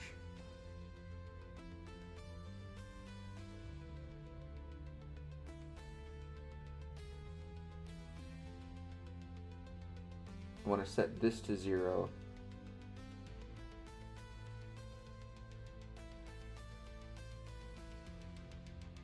This needs to go back to 250. Content section. Refresh this. Aspirin, search, generate. Nice. Let's type in benzene. Okay, so when you search, again, that transition doesn't take place.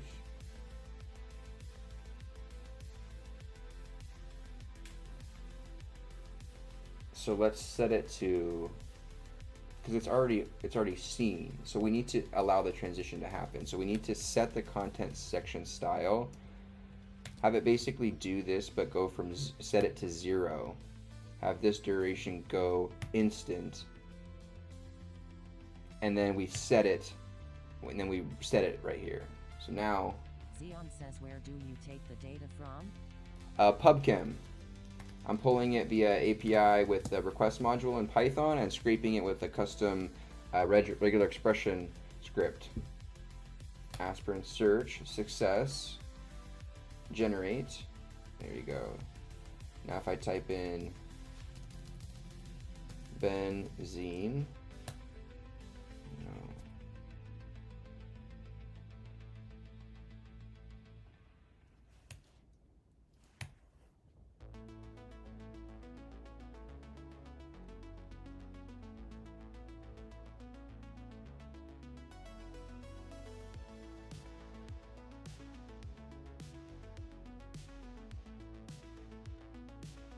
so if they press search, so right now my problem is, so it looks good for mobile, so we can get out of this. So right now my problem is that when I start from the beginning and I search a compound, the fades happen real nicely, right?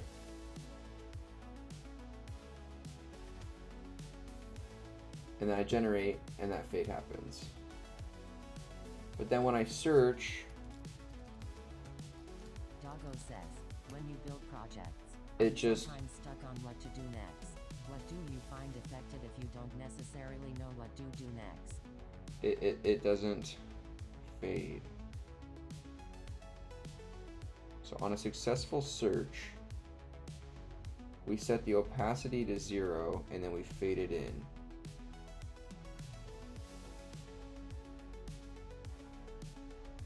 Gianquito says you should hide it before setting the new compound.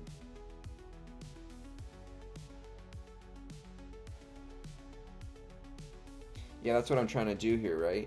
So that's exactly what we're trying to do. So when you press search, you go to 0.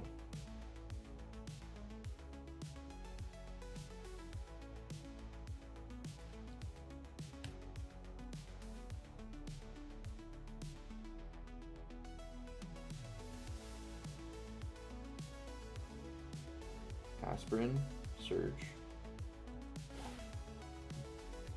Benzene. No, that didn't work. So I thought if we could set it to 0 and then set it to 100.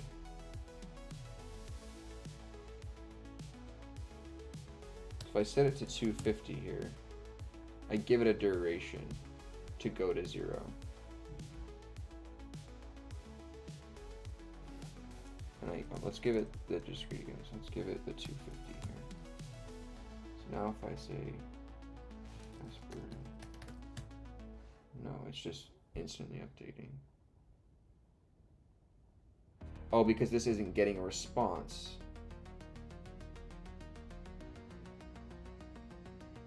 Yes, it is. Because it's getting a response, yes, it is.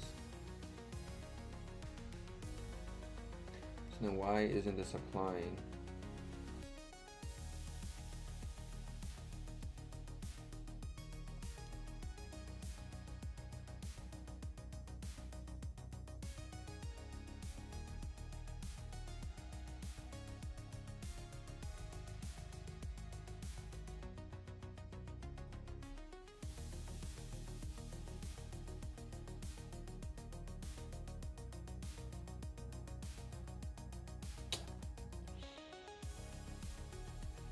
This goes to 0. So no matter what, when you have a plot, right, when you have a plot and you type in a new thing, the plot goes away. But the style of the content section is not fading in itself.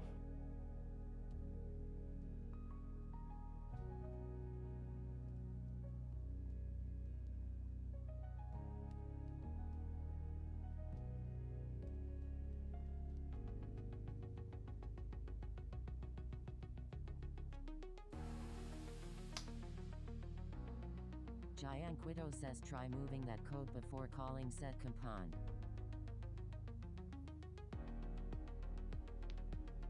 Before calling set compound.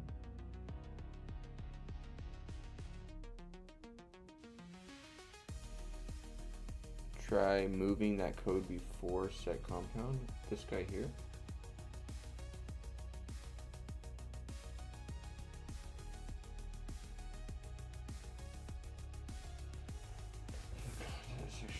Right section, opacity 100, opacity 0.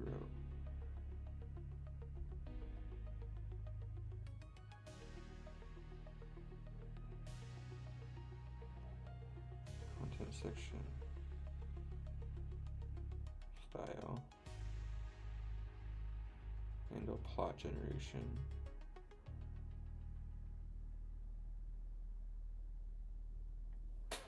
Right section style.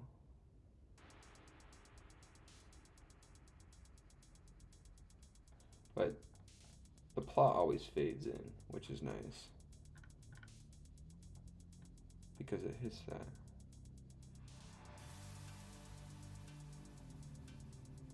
Because the response. So let me do this. Let me say, is it new?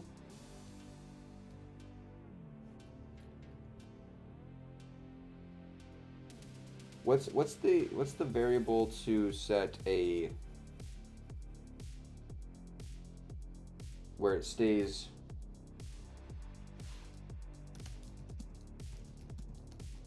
for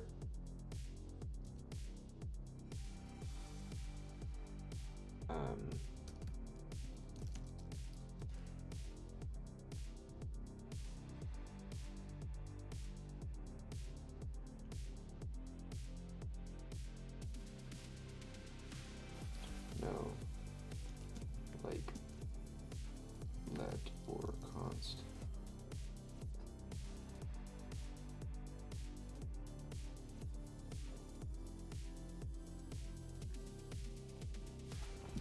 No variable if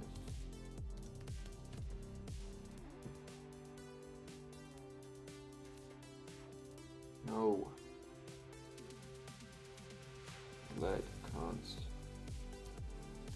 var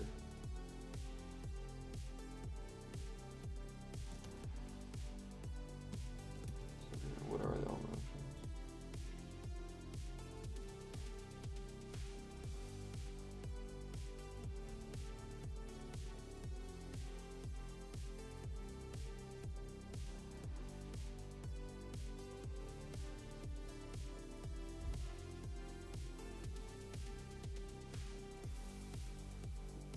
So I'm gonna say my right section is working, but and on initial search the content is 2, but when research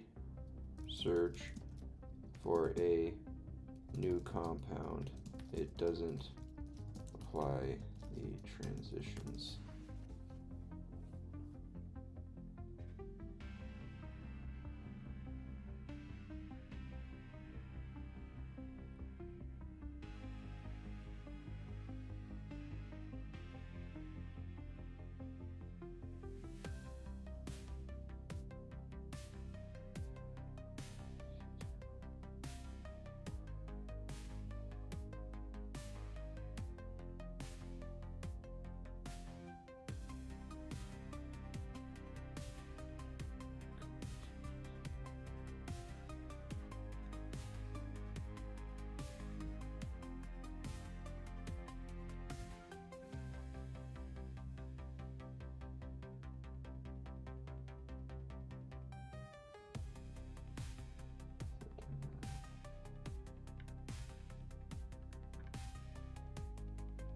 So the states updates in batches, calling state twice in a row now overrides the intermediate renders. To trigger CSS transitions, you must let the first state update and render before changing the second class.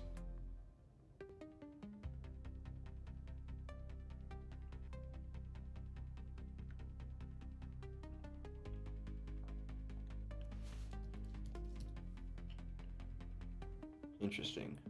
Right, so React does it all at once, that's right.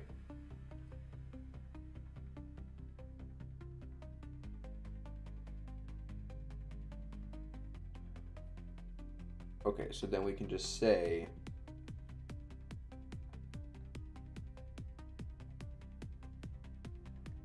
we can just apply a timeout to this guy. So we'll apply a set timeout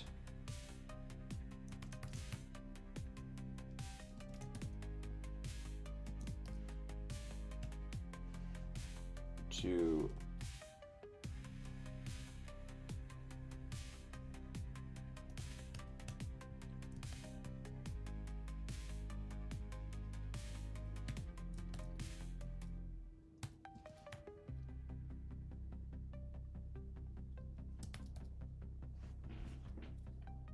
right. Okay, so now if we refresh aspirin search,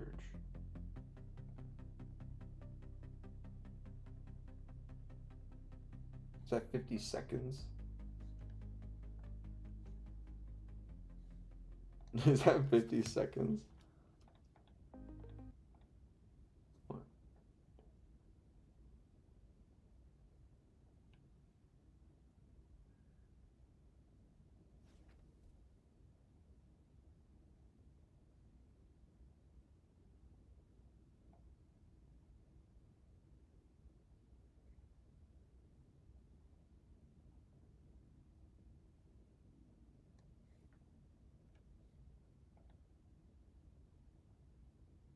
Oh, hold on.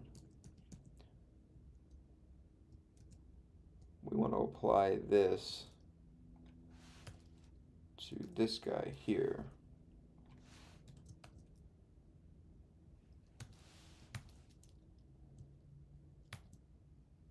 Duardo says, hey doggo, sometimes you just need leave home, walk and think.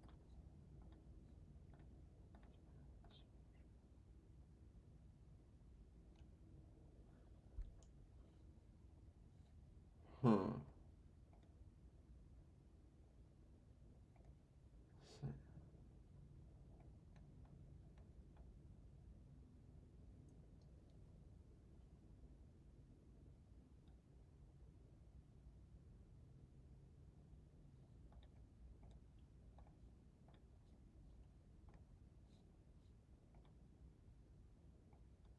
No compound search error. Compound key is not defined.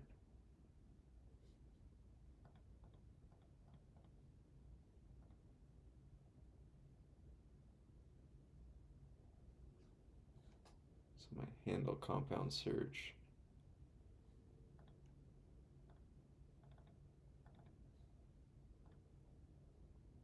Compound key is not defined here. Compound search.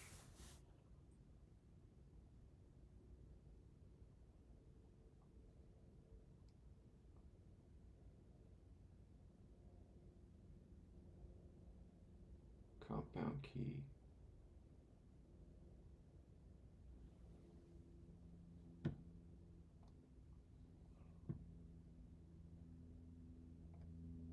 Set timeout.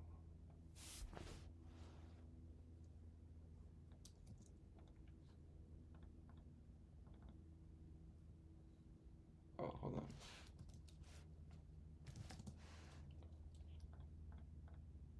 Okay, here we go.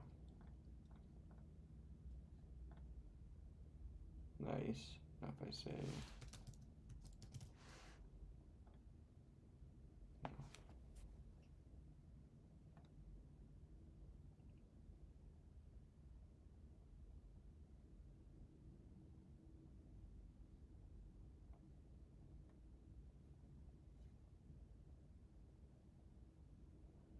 Adig says, do you play video games?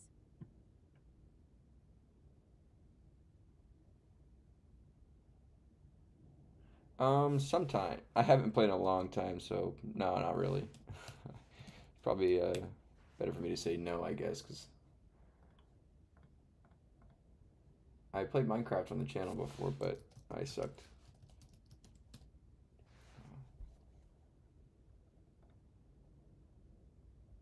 But then after a short delay, switch to ability to transition.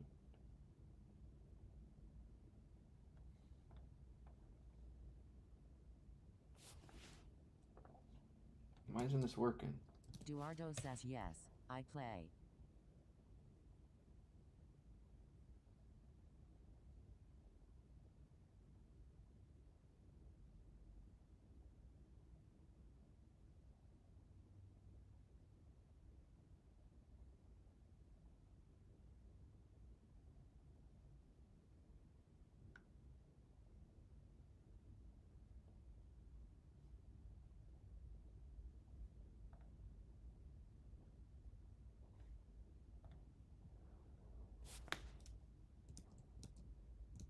Huh.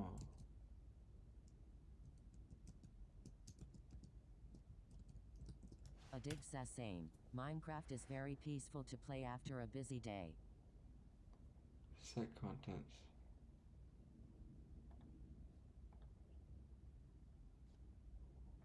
I think it's like 100.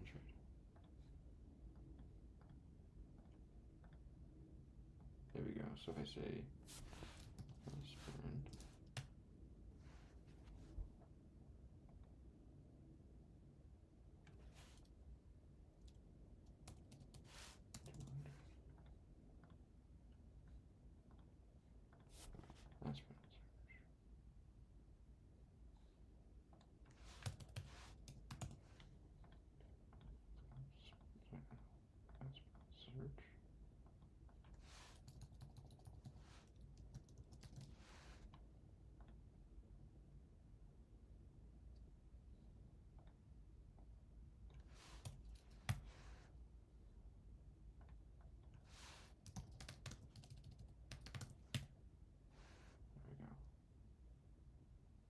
content section style here, here,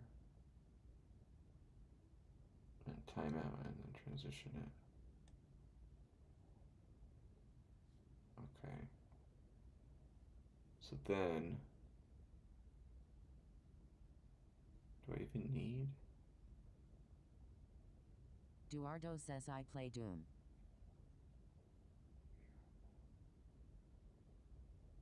Content section style.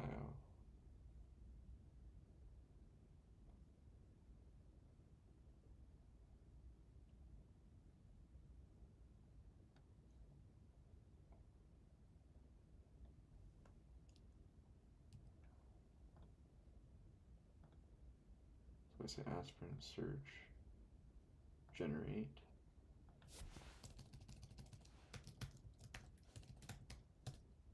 Search, generate.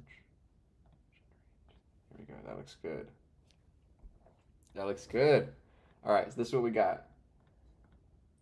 A dig says Doom is fun too, but hard to play with a controller. Okay, you can look up error no UV vis data found. I can look up benzene. I get benzene, generate, there it is. And I can say Duardo aspirin. says, yep, I agree with you. There it goes. And I can say generate, there it goes. Haha. Okay, so let's make sure we have all of these so polished up. So, and aren't using anything crazy. So, or doing anything we should be. So, this is the circuit hidden class. So we don't need this. So content section start. This is the default for the content section, which is 0 flex wrap. A dig says what happens if you enter a non-existing item in the search. I got you. There. Okay, so then, so now we need to hide. Good call. So then what we need to do is on handle compound search, if the response is not okay,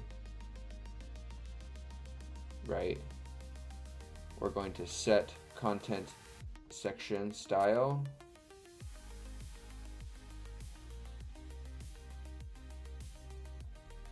and write to 0.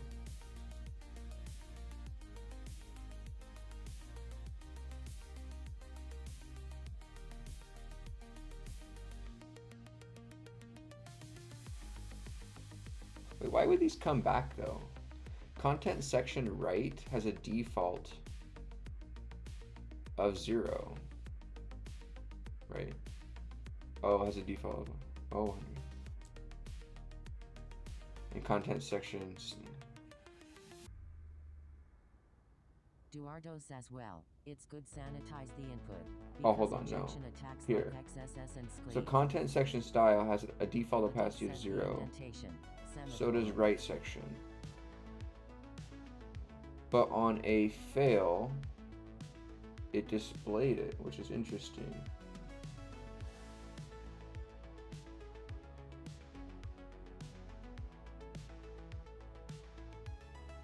If response.ok. Oh, so if it gives us a response.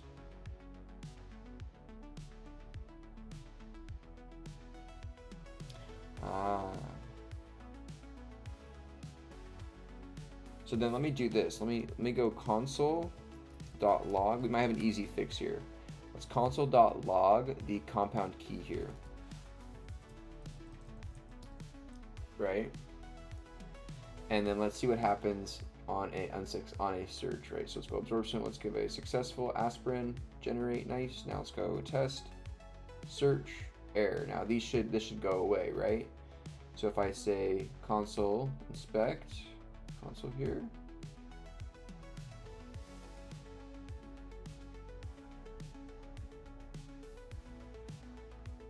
(404) not found. Compound name test.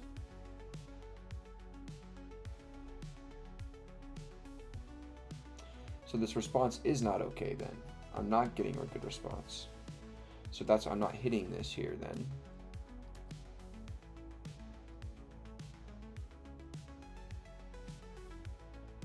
Yeah. So then I'm getting caught here in my else statement. So if it's the else statement,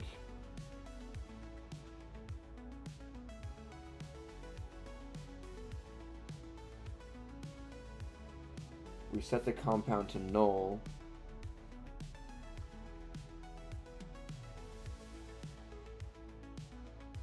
And then we hide the content section.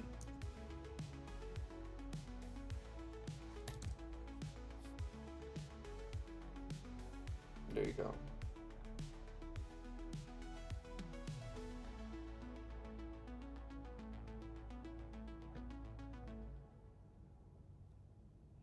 So if this duration is 0,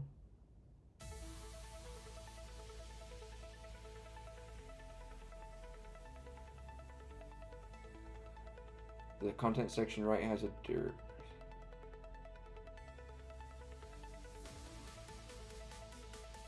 So I don't actually need this here. Okay, let's look. All right, here we go. Ready? Let's see if that fixed that. Okay, aspirin, search. Got aspirin, generate. Nice. Cool, everything looks good. Now let's go benzene, search. Nice. Colorless liquid, sweet odor, generate. Nice.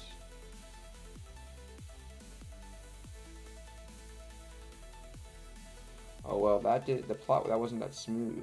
You see that? Maybe we did need that plot. So I go aspirin. That's smooth. Generate. Oh, now it comes up. Okay, now we have kind of like the same issue here.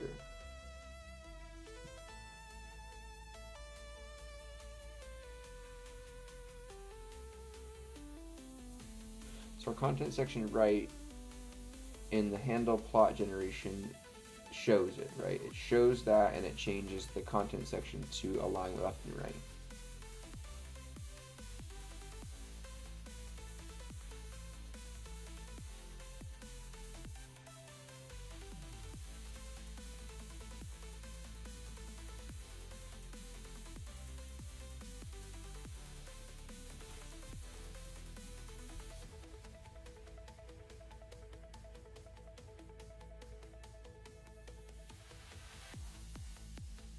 So right now this is here in this state.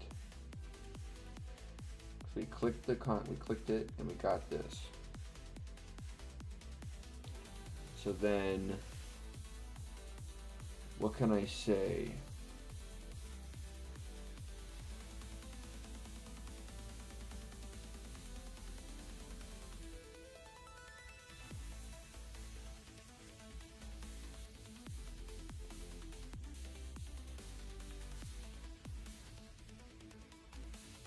What can I say? So hold on, what is my goal here? My goal is to have on a regeneration.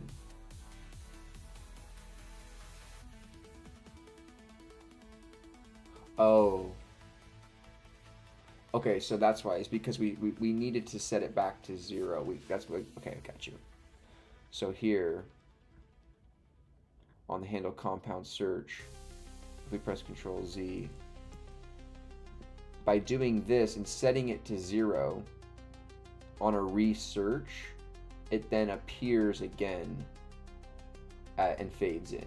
So now if I go and do it, aspirin, search, generate, it fades. Now if I go, all right, at least I hope so. Search, fades. There we go, perfect. So I'm gonna, if I'm on the track says, either I've been gone for a minute or your hair grows fast. My hair does grow really fast, but you put gone in a minute. I haven't, your name, it's been a minute since I read your name, dude. Welcome back in. But yeah, my hair does grow pretty quick. I take some hair stuff so I go bald. Nothing's wrong with going bald though, but I Been precautions since I was like 18. My dad was bald at like 25, 26, or started going bald.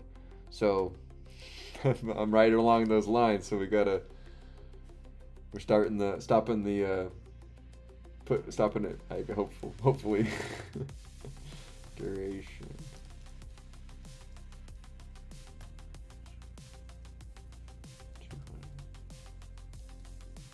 No results, really? Bull crap. There we go. Replace with duration 300. Okay. So now we have a little bit slower transition, which I think will look a little bit better. There we go. There we go.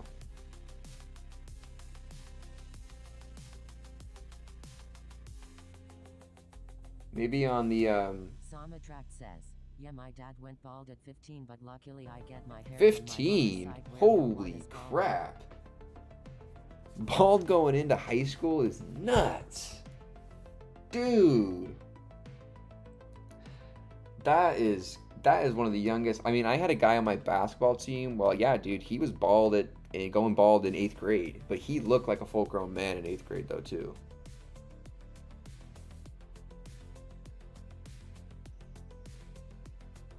Okay, so then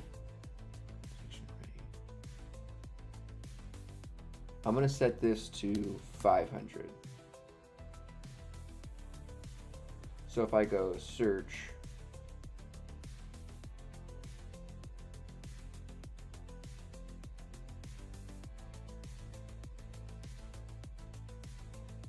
okay, let's look up this 300. Let's set these all to 500.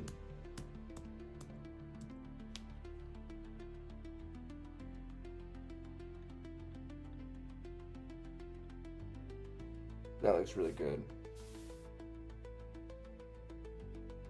Now what we could even do is we could even set this opacity to 0. What do you guys think? Do you guys like how it kind of... So the only thing, right, is that it kind of does do a jump, right? So this section here, this content section, kind of does do like a little bit of a jump over, right? And then this fades in. Now I could remove this and then I could have that fade and that fade, but kind of having it shift over is kind of, I don't know, it's like already generated, so by having it go away and then regenerate, or having both of them generate, it kind of seems dumb that way. I don't think that's really that great of UI experience to have it go away, because like, what if you were reading it, but the jump also, I mean, it's teacher, right? If I press this, it'll do the jump, boom, and it does the jump and then fades that. Now I could have it do the same thing and like partially remove it and then fade this back in at this place in time, but then I might as well just fade in the entire thing again. But so I think by having this kind of jump, it shows a little bit more, and then being able to maintain its its ability to be used is also cool. So I kind of like the jump, actually. Now that I think about it, it shows that we are able to, organize our flex stuff accordingly.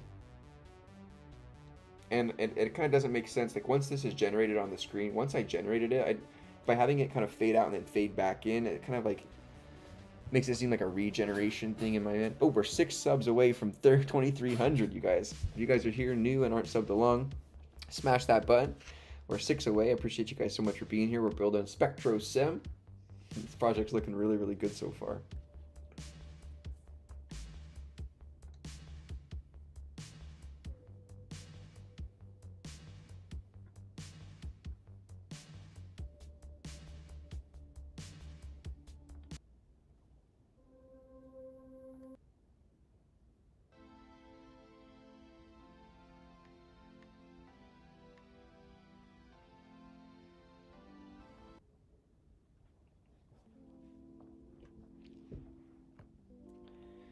Oh, yeah, nice, dude.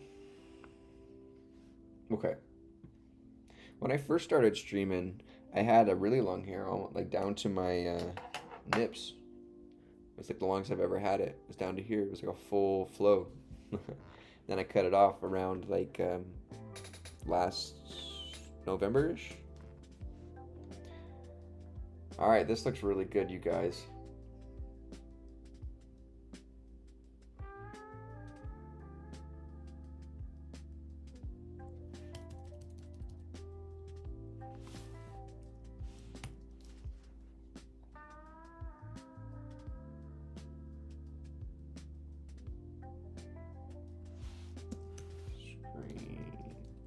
How do you make like a GIF of like your... How to take a GIF of your screen.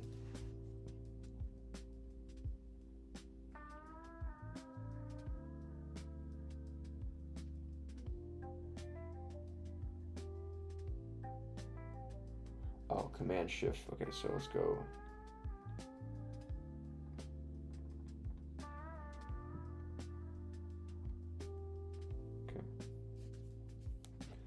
So let's go Command Shift 5. We'll select this entire frame here. Going to record in turn.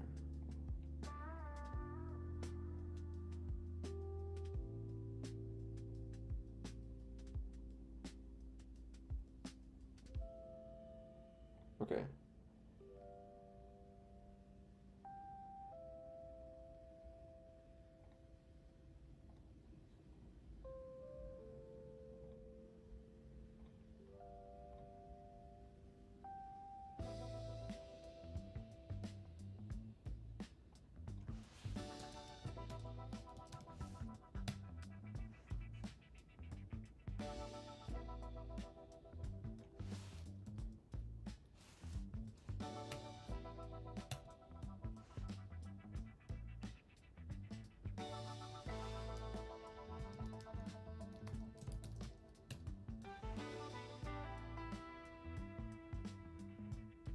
Woo!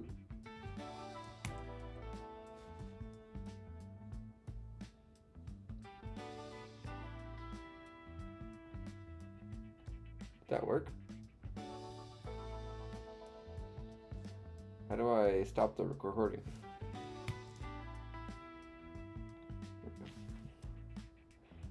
No.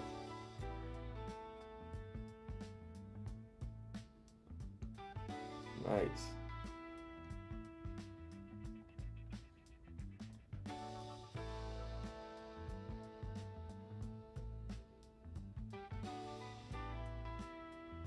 Trim it down.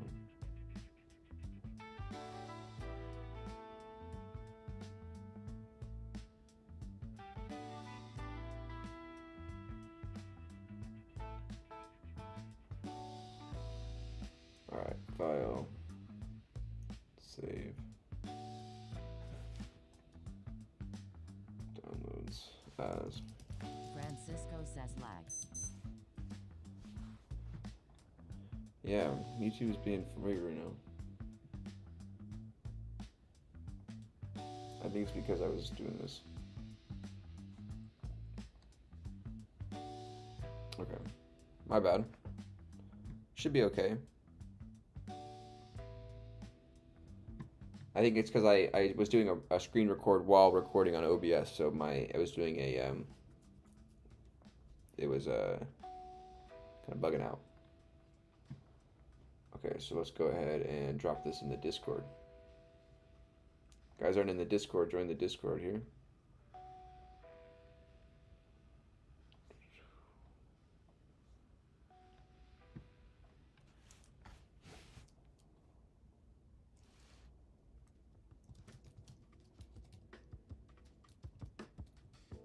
Oh, hold on.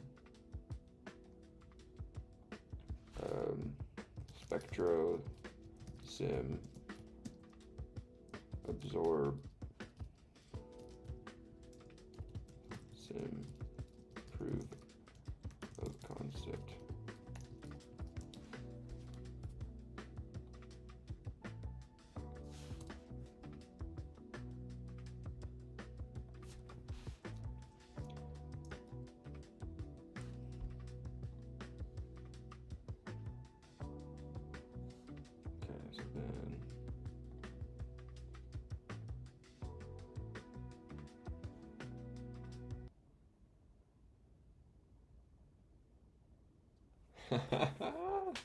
Look at that.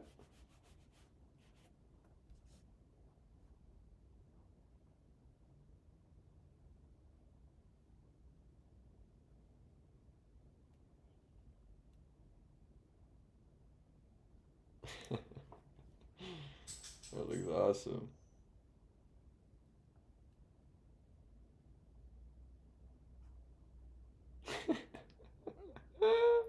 I love it. I love it. I love it. I love it.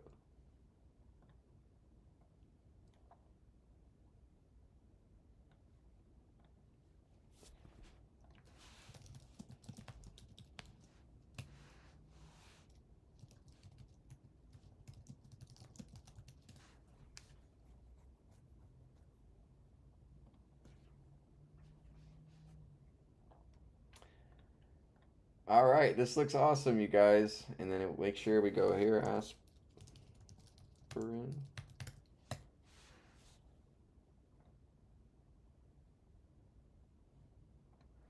So then let me, really quickly, I'm going to change then this response time. Right, this timeout to 50.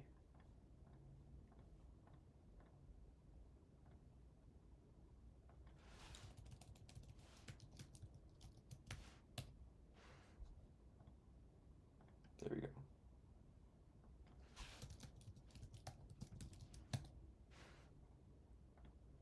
Nice. Woo! That looks really good. That looks so good. Okay, so tomorrow we'll link this download button. But that's going to be it for me tonight, you guys, I think. What you guys think about it so far? What do you guys think about it so far? Who's all in here on the Twitch? We got a couple people. Douglas, McClear, Tiger. What do you guys think about it so far? If you guys are here on YouTube, sub along. We're almost to, hey, 22.97. Thanks so much for the sub. Appreciate you so much for that. 3 away, guys. Should I stay on until we hit 2,300? I'll stay on until we hit 23. How about, yeah?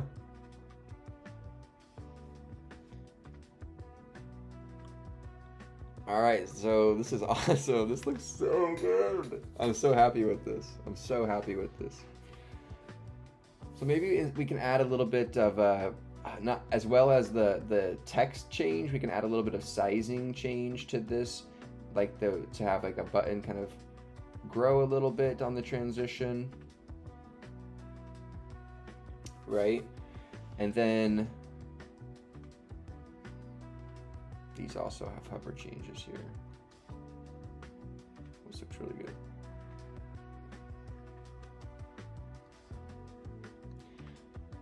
So I wonder if we could put like hover calls basically to like, that'd be crazy if you could hover on this square and it would show you a line on the plot. That would be nuts. But nah.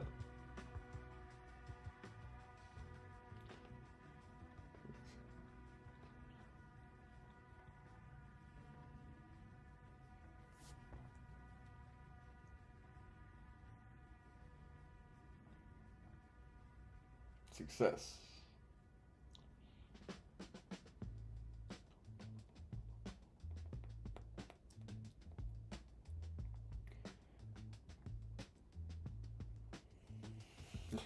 I like this a lot.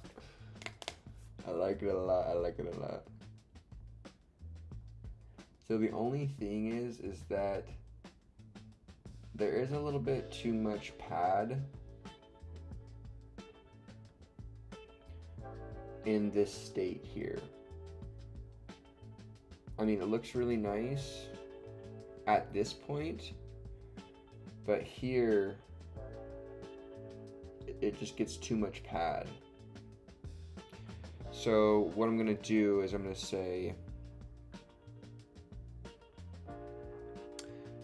this is where it's happening here, right here.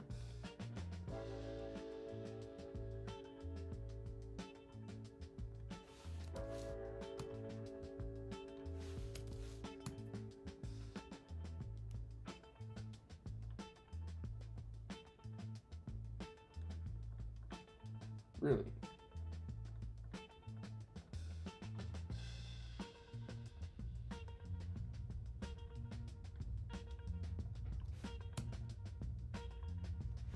Really?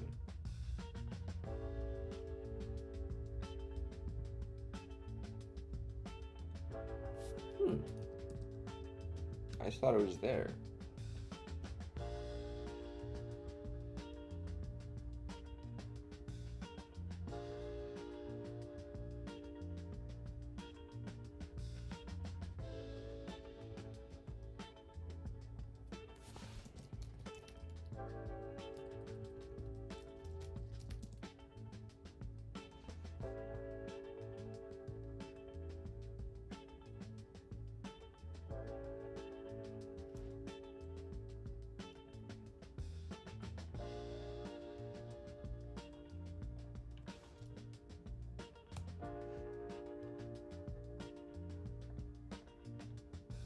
Okay.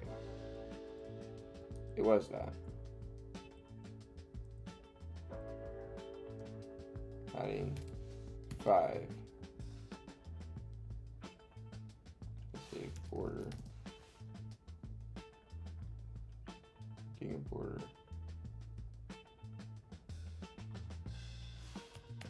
I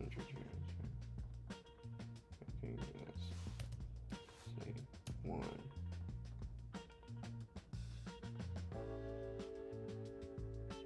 If I say 0.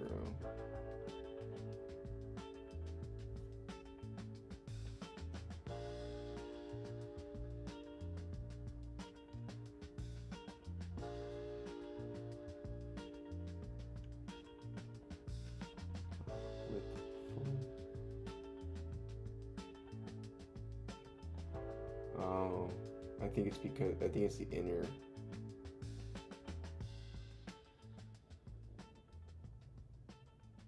Right, this is set to 48% of its container.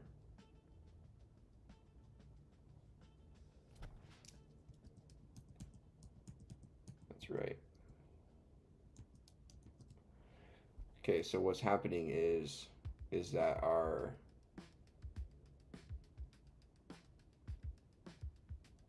here is set to full and the width is large on is 48%.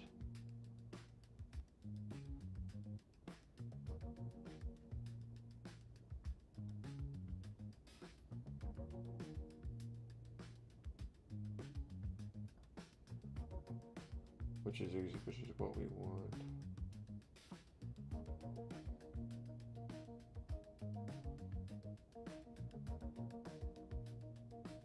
I'll have to think about that.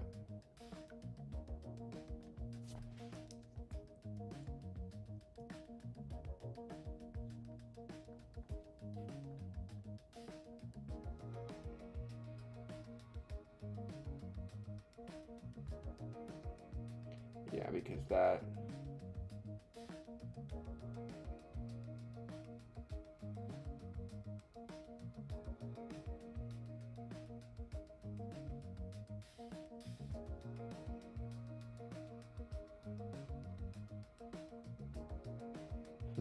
so then what can I do?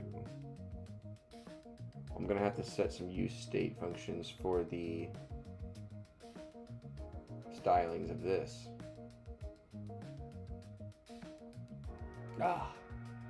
More use states.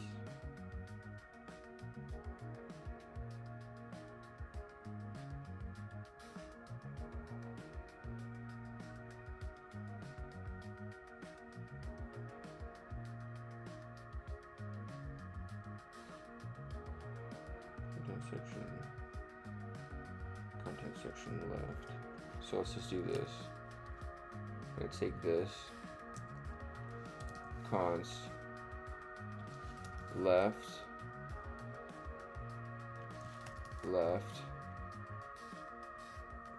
delete this out, content section left,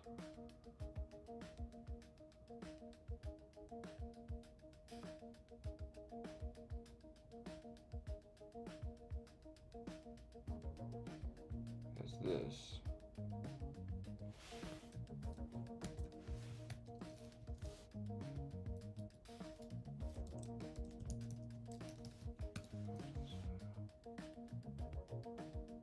And then I'm gonna put there. Okay. And then we're going to say set left section here on a successful search. Right, on a successful search, we're going to set the left section, style section left, as what we put in here.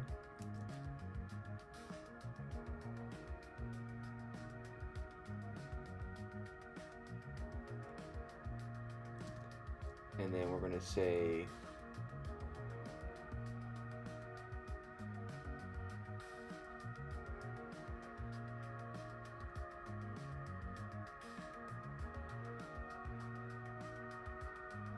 here.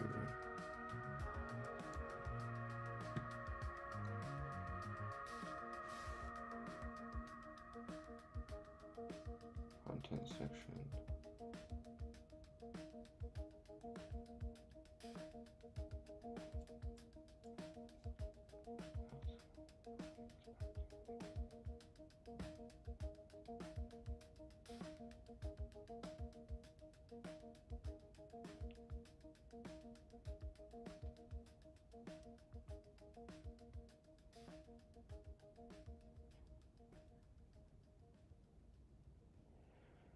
Hold on, so then I say on the set left section, when it's, let's say,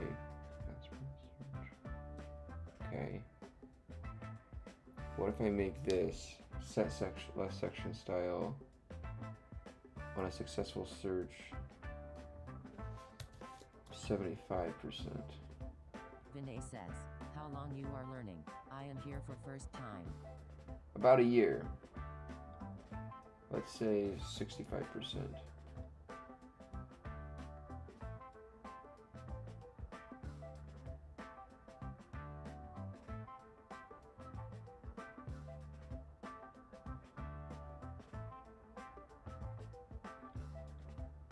Let's say 70%. Thanks for coming in, dude. I appreciate you so much. We're 3 away from 2,300, which is really nice. Okay. Okay, that looks a lot better in terms of spacing. Might even do a little bit more, like, let's do, what does 80 look like?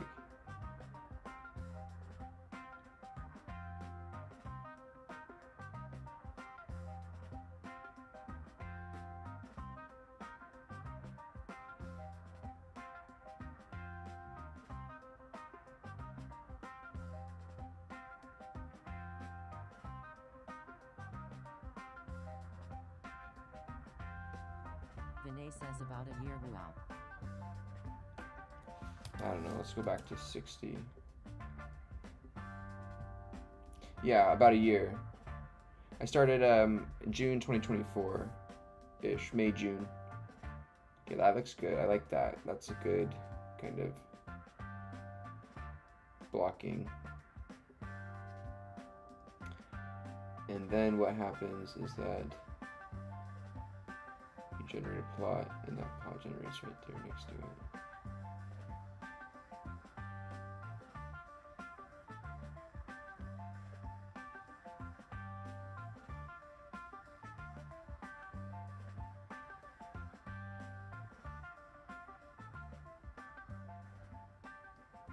So then if I type in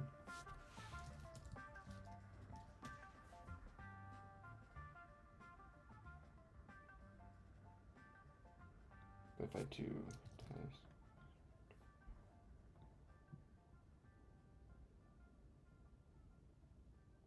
so I set the left section to 60%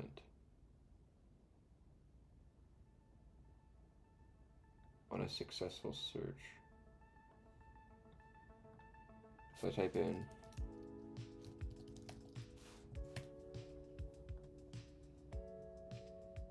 Generate. Vinay says, if I wanted to start learning, which language do you prefer? I started with Python.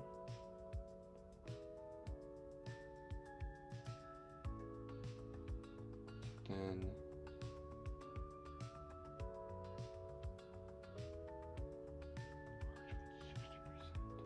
yeah, so that's pushing that over.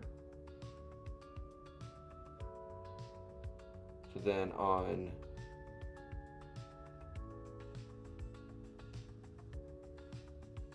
so I'm going to take this, and then on the query on the plot generations, I'm going to set the content section left back to its 48%.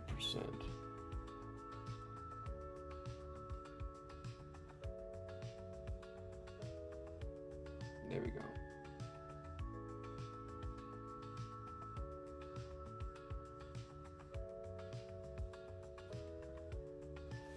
What if I set to like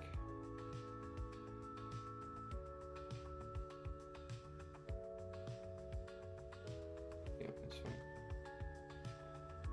Okay, so now you go benzene, search, and it's much more spread out now, which looks good here. Now I say generate, and now I get this. Then I type in aspirin, get this, generate this. Let's type in phenol. No UV vis data. What's some of our compounds that we have? Let's look here in our cache. Caffeine, benzoic acid, benzene, aspirin. Give me a list of compounds that have UV data from PubChem or May.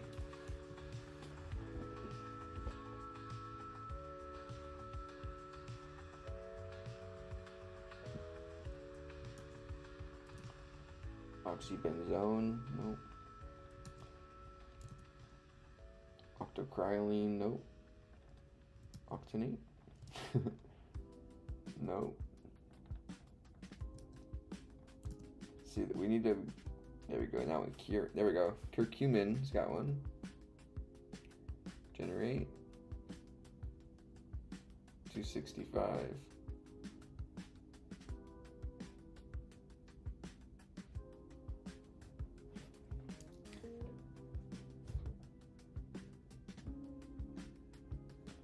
Here's curcumins, which is spectral information.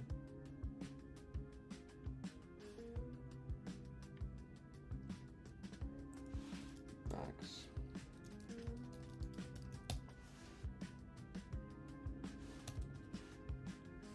What?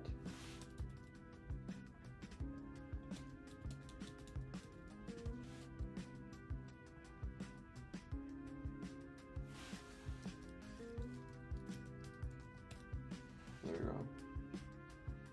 265 in dioxane. Yeah, we're getting that. 420 nanometers.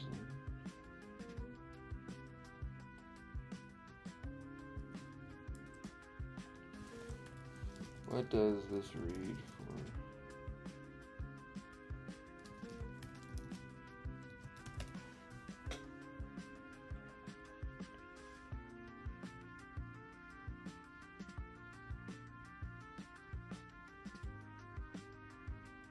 Oh, this has 2 peaks. Ah, we need to do a better job. Interesting.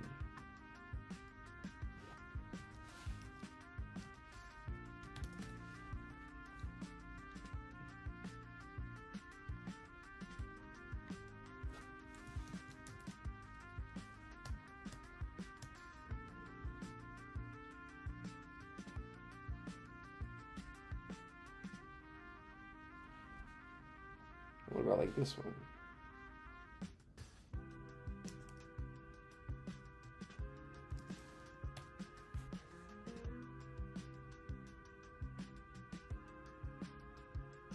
UV and IR.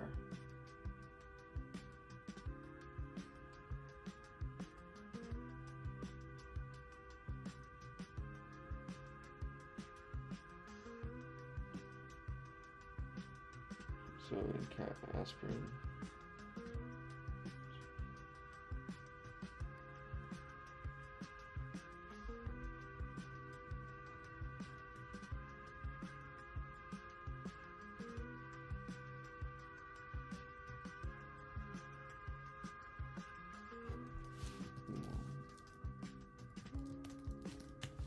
Right.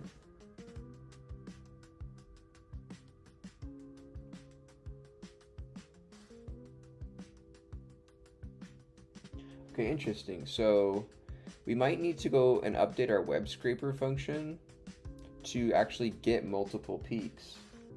So curcumin is an example of a thing that has multiple peaks, and we're not getting those. Interesting. So if I go here and I type in, let's do caffeine, spectral max,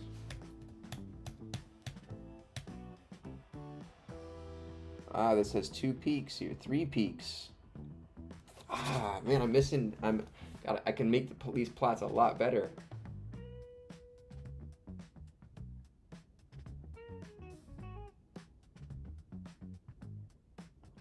Okay, interesting.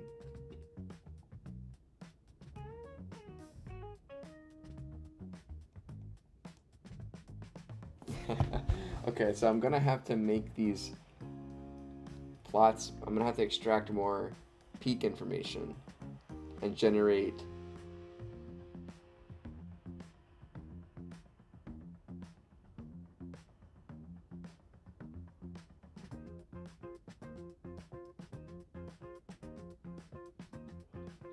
Gaussian distribution across multiple peaks.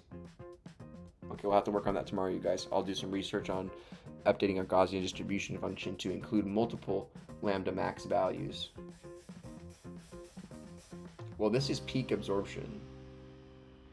So like here, for caffeine, the first listed the peak, then the other 2 are smaller peaks, or how can you tell?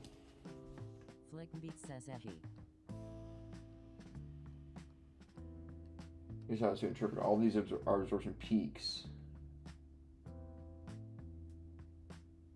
Normally the largest epsilon corresponds to the tallest peak, but in this case all 3 have there. Implies they all have the same intensity.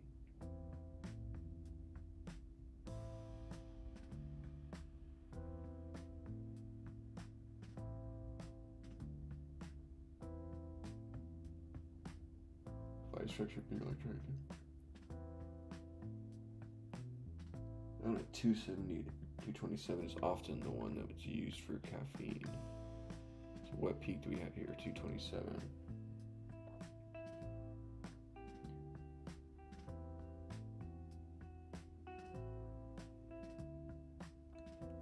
Then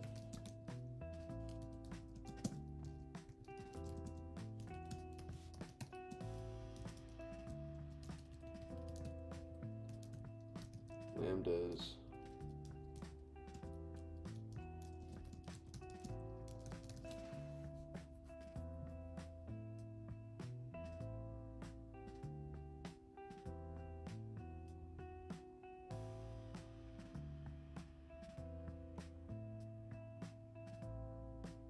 Each has its own intensity. Models the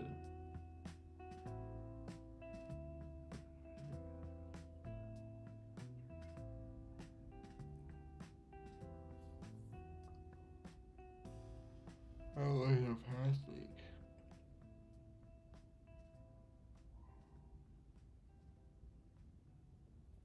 The Gaussian.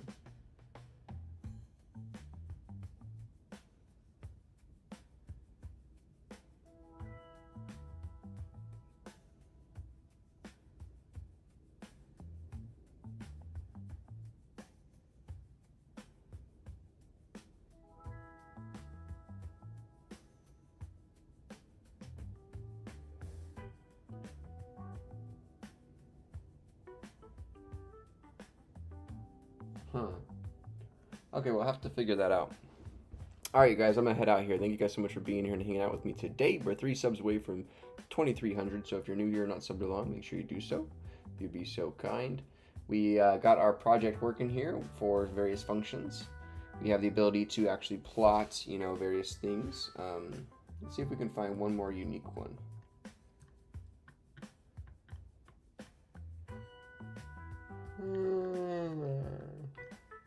Let me see, where's another unique one here?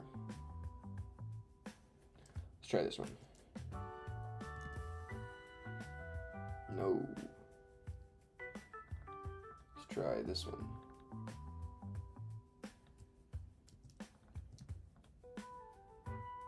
Ooh. Haha.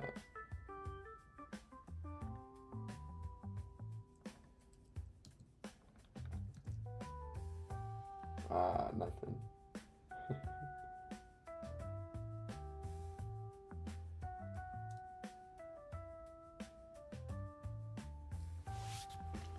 Alright, you guys, thanks so much for being here and joining me. I'll see you guys in the next one. Have a great night tonight. Bye. Bye, guys. Oh, I always forget to commit my code on a timely manner so I don't lose out on the day. Git add.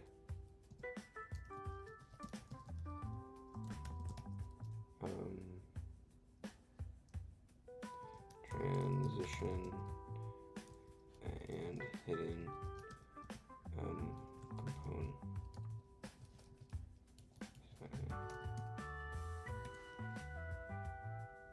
George says, hey, this might be a dumb question, but why do you have the SRC folder and node modules in the frontend folder?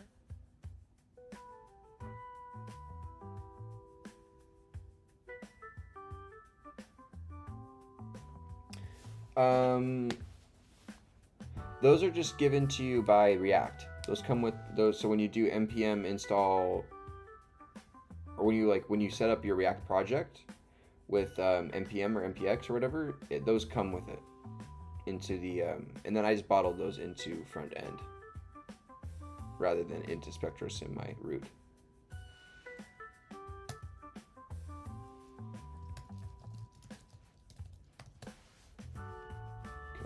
Now we have, let's go to our GitHub.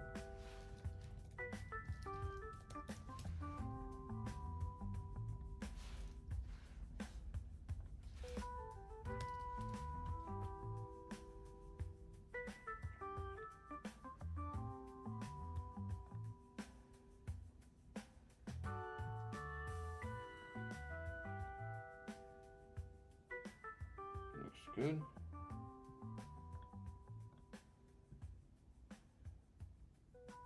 George says, oh, okay. Yeah, this is so dumb. I am contributing.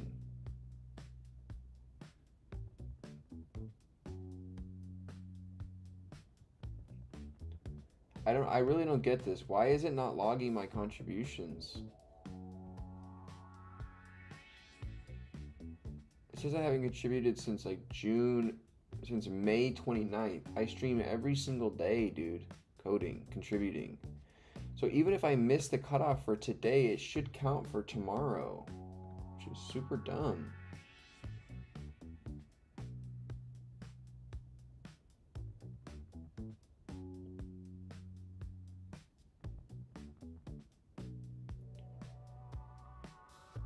Well, my SpectroSim's not private, is it? Well, I'm including them.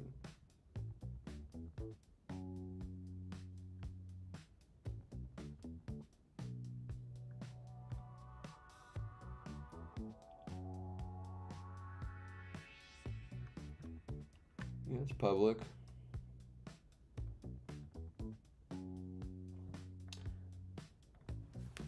I code and push my code every day to GitHub, and for the last week has missed my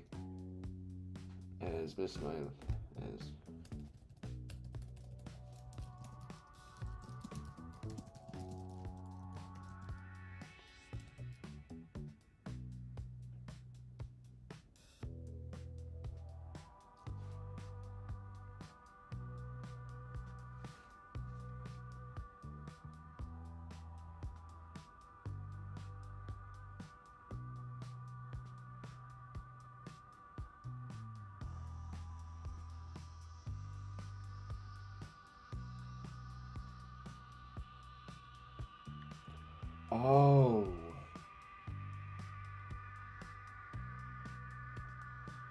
GitHub only counts commits onto the main master branch.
Oh, and now it backdated all of them. Ah, nice. Okay, they're not gone. Okay, cool. So I just had to merge them into main and then finally commit it, and then it backdated all of my old information here. Nice. So it currently does it live based on your commit history, even on unpushed repos. So I had to push up my content into main, merge it, and then push it, and then it backfilled. Woo! Yay, so we don't have a big blank check there. Nice. Looks good. You got to keep the recruiters on their toes, right? Academic.com. All right, you guys. I was pushing to dev branch. I just merged to main and pushed, and it backfilled all my commits on the graph.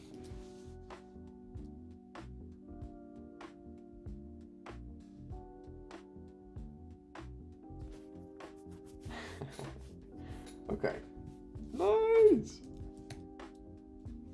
Why is this? What is this doing? Front end. Git status. Okay, cool.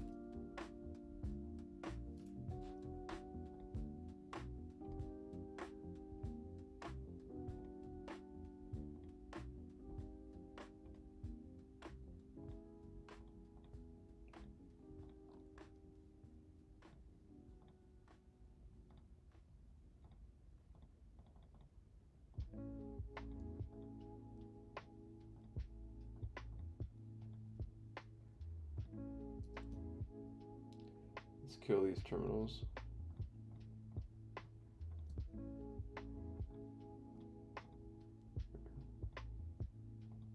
And let's just make sure everything's still working here.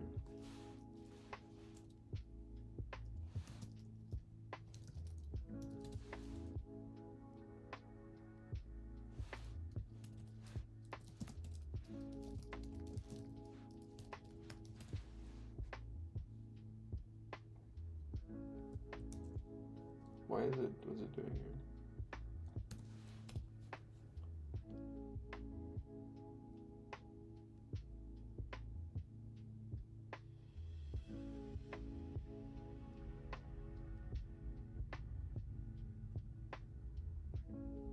Add like you could ignore if already.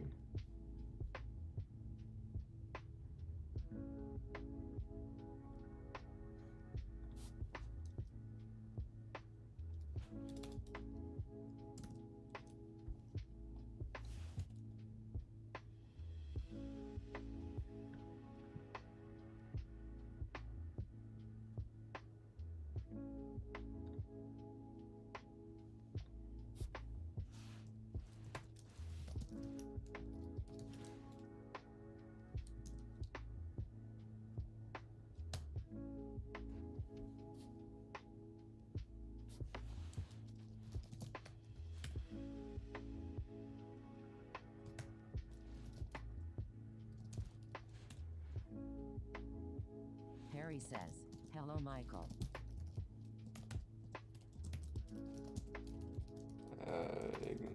Added.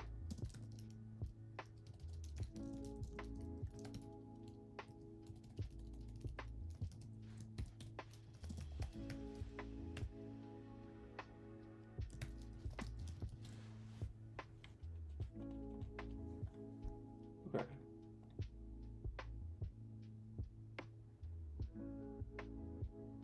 Why is that green though? Is that just an error?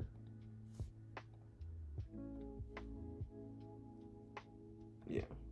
Emma Gerliver says, George, for the node modules it's a separation of dependencies. The one needed by the backend C different from those needed for frontend, and SRC is just a standard folder structure. Yeah. Thanks for that, dude. Okay, cool. So let's go.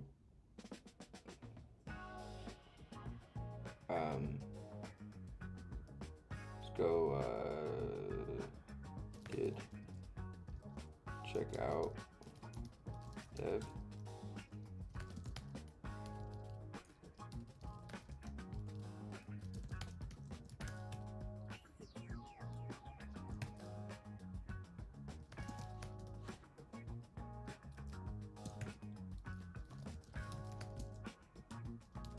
Okay, cool. We're all good now.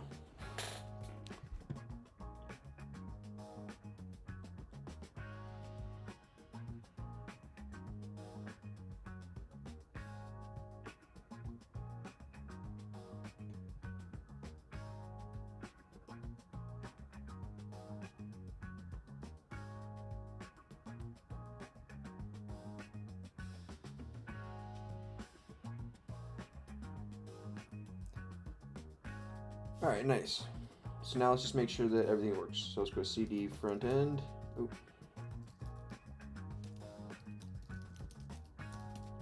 Let's go npm run dev. Open this up. Let's do new terminal here. Let's go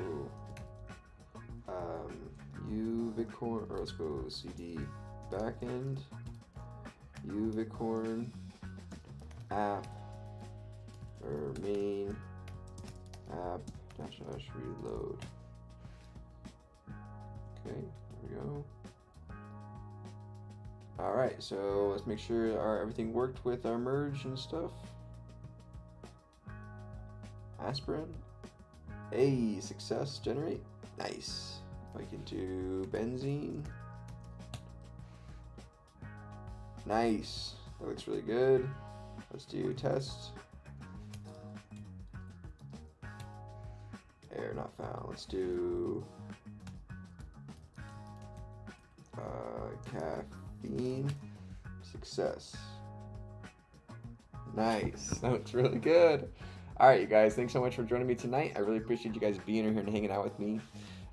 We're 3 subs away from 2,300, so if you guys are here new, make sure you sub along. I appreciate you guys for joining me.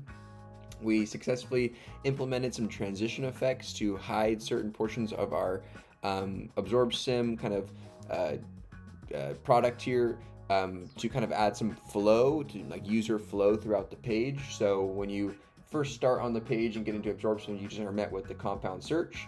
You apply a compound, hit search, and it populates the compound information right below in line here, justified center, item center, and then you can generate, and then it populates and does the transition effect, but also puts this, aligns these flex row rather than column, and then puts these left and right side by side, and it transitions in the plot. And then it works, and it's responsive for smaller pages, which is really cool too, just like so. See, woo, look at that, nice and responsive, which looks really nice, right? And so cool. So next thing tomorrow, I think I want to make this search compound section just a little bit larger, like especially the title here, just a little bit larger, and then that'll be kind of polished up for this portion of the project. So really cool. I appreciate you guys being here and joining me tonight. I'll be back tomorrow around 7 p.m. PST. My name's Michael, and I'll see you guys then. Have a great night, guys. Oh, we got a subscriber. What? way. Thanks so much. We have 2 subs? Who was... I didn't know we got a sub. Holy cow. Holy crap. Let me see here. Creator dashboard.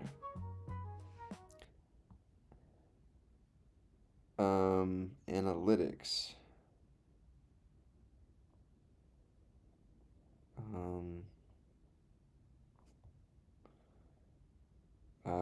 How do you see about? No. Home.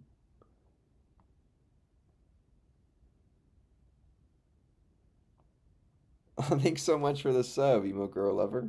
I like your name's funny too. That's so awesome. I really appreciate the sub with Prime. Thank you so much for supporting me, and that's super awesome. I didn't realize I got a sub already on Twitch. I wonder who that was. Oh, ambivalent. Oh, ambivalent bunny from that I rated earlier. Oh, nice. I got 2 Twitch subs. Look at that. Who would have thought? Look at us now, boys. Look at us now. Thank you guys. Thank you so much. Let's get some reacts. Let me say thank you.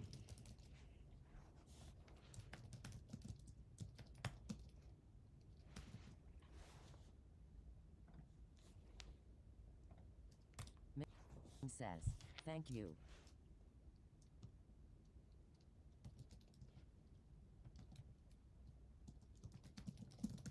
Mitchieldeming says, inaugural for the win. Inaugural. Inaugural for the win. Thank you so much for the sub on Twitch. That's awesome. Thank you. All right, you guys. Should we raid somebody else? We only have 1 person in here. You're so kind for the sub. Honestly, guys, I try my best just to come in here every single day. I've been doing that every day, except for when I went on vacation a couple of months back for like a couple on a little cruise. But I come in every single day, teach myself how to code, and try to be transparent and authentic. You know, giving you guys. Says, no prob, man. Cool stuff every time I'm here. Awesome. Thank you so much, dude. That's so awesome. Yeah, I just try my best to be authentic and show you guys what it's really like to try to learn this stuff from scratch. When I was first learning this, I found and trying to find kind of inspiration online, I found that a lot of kind of these online gurus were really kind of conveying like false narratives about how they learned this and they say they mastered this material in a course of a couple months and they were showing these projects that, you know, honestly were kind of more of just like on the lines of like copying other tutorials online, like recreating Netflix or whatever, and or they were just kind of using a lot of AI to do their work for them, and I wasn't really like what I was looking for in terms of like a realistic approach to kind of learning this authentically, and so that's been my goal here. So thank you so much, and I'm glad you guys are enjoying the content. So I'll see you guys tomorrow, and you guys have a great rest of your evening. I'll see you guys in the next one. Hey, we're 2 subs away from 2,300, so we'll hit that tomorrow. Thank you.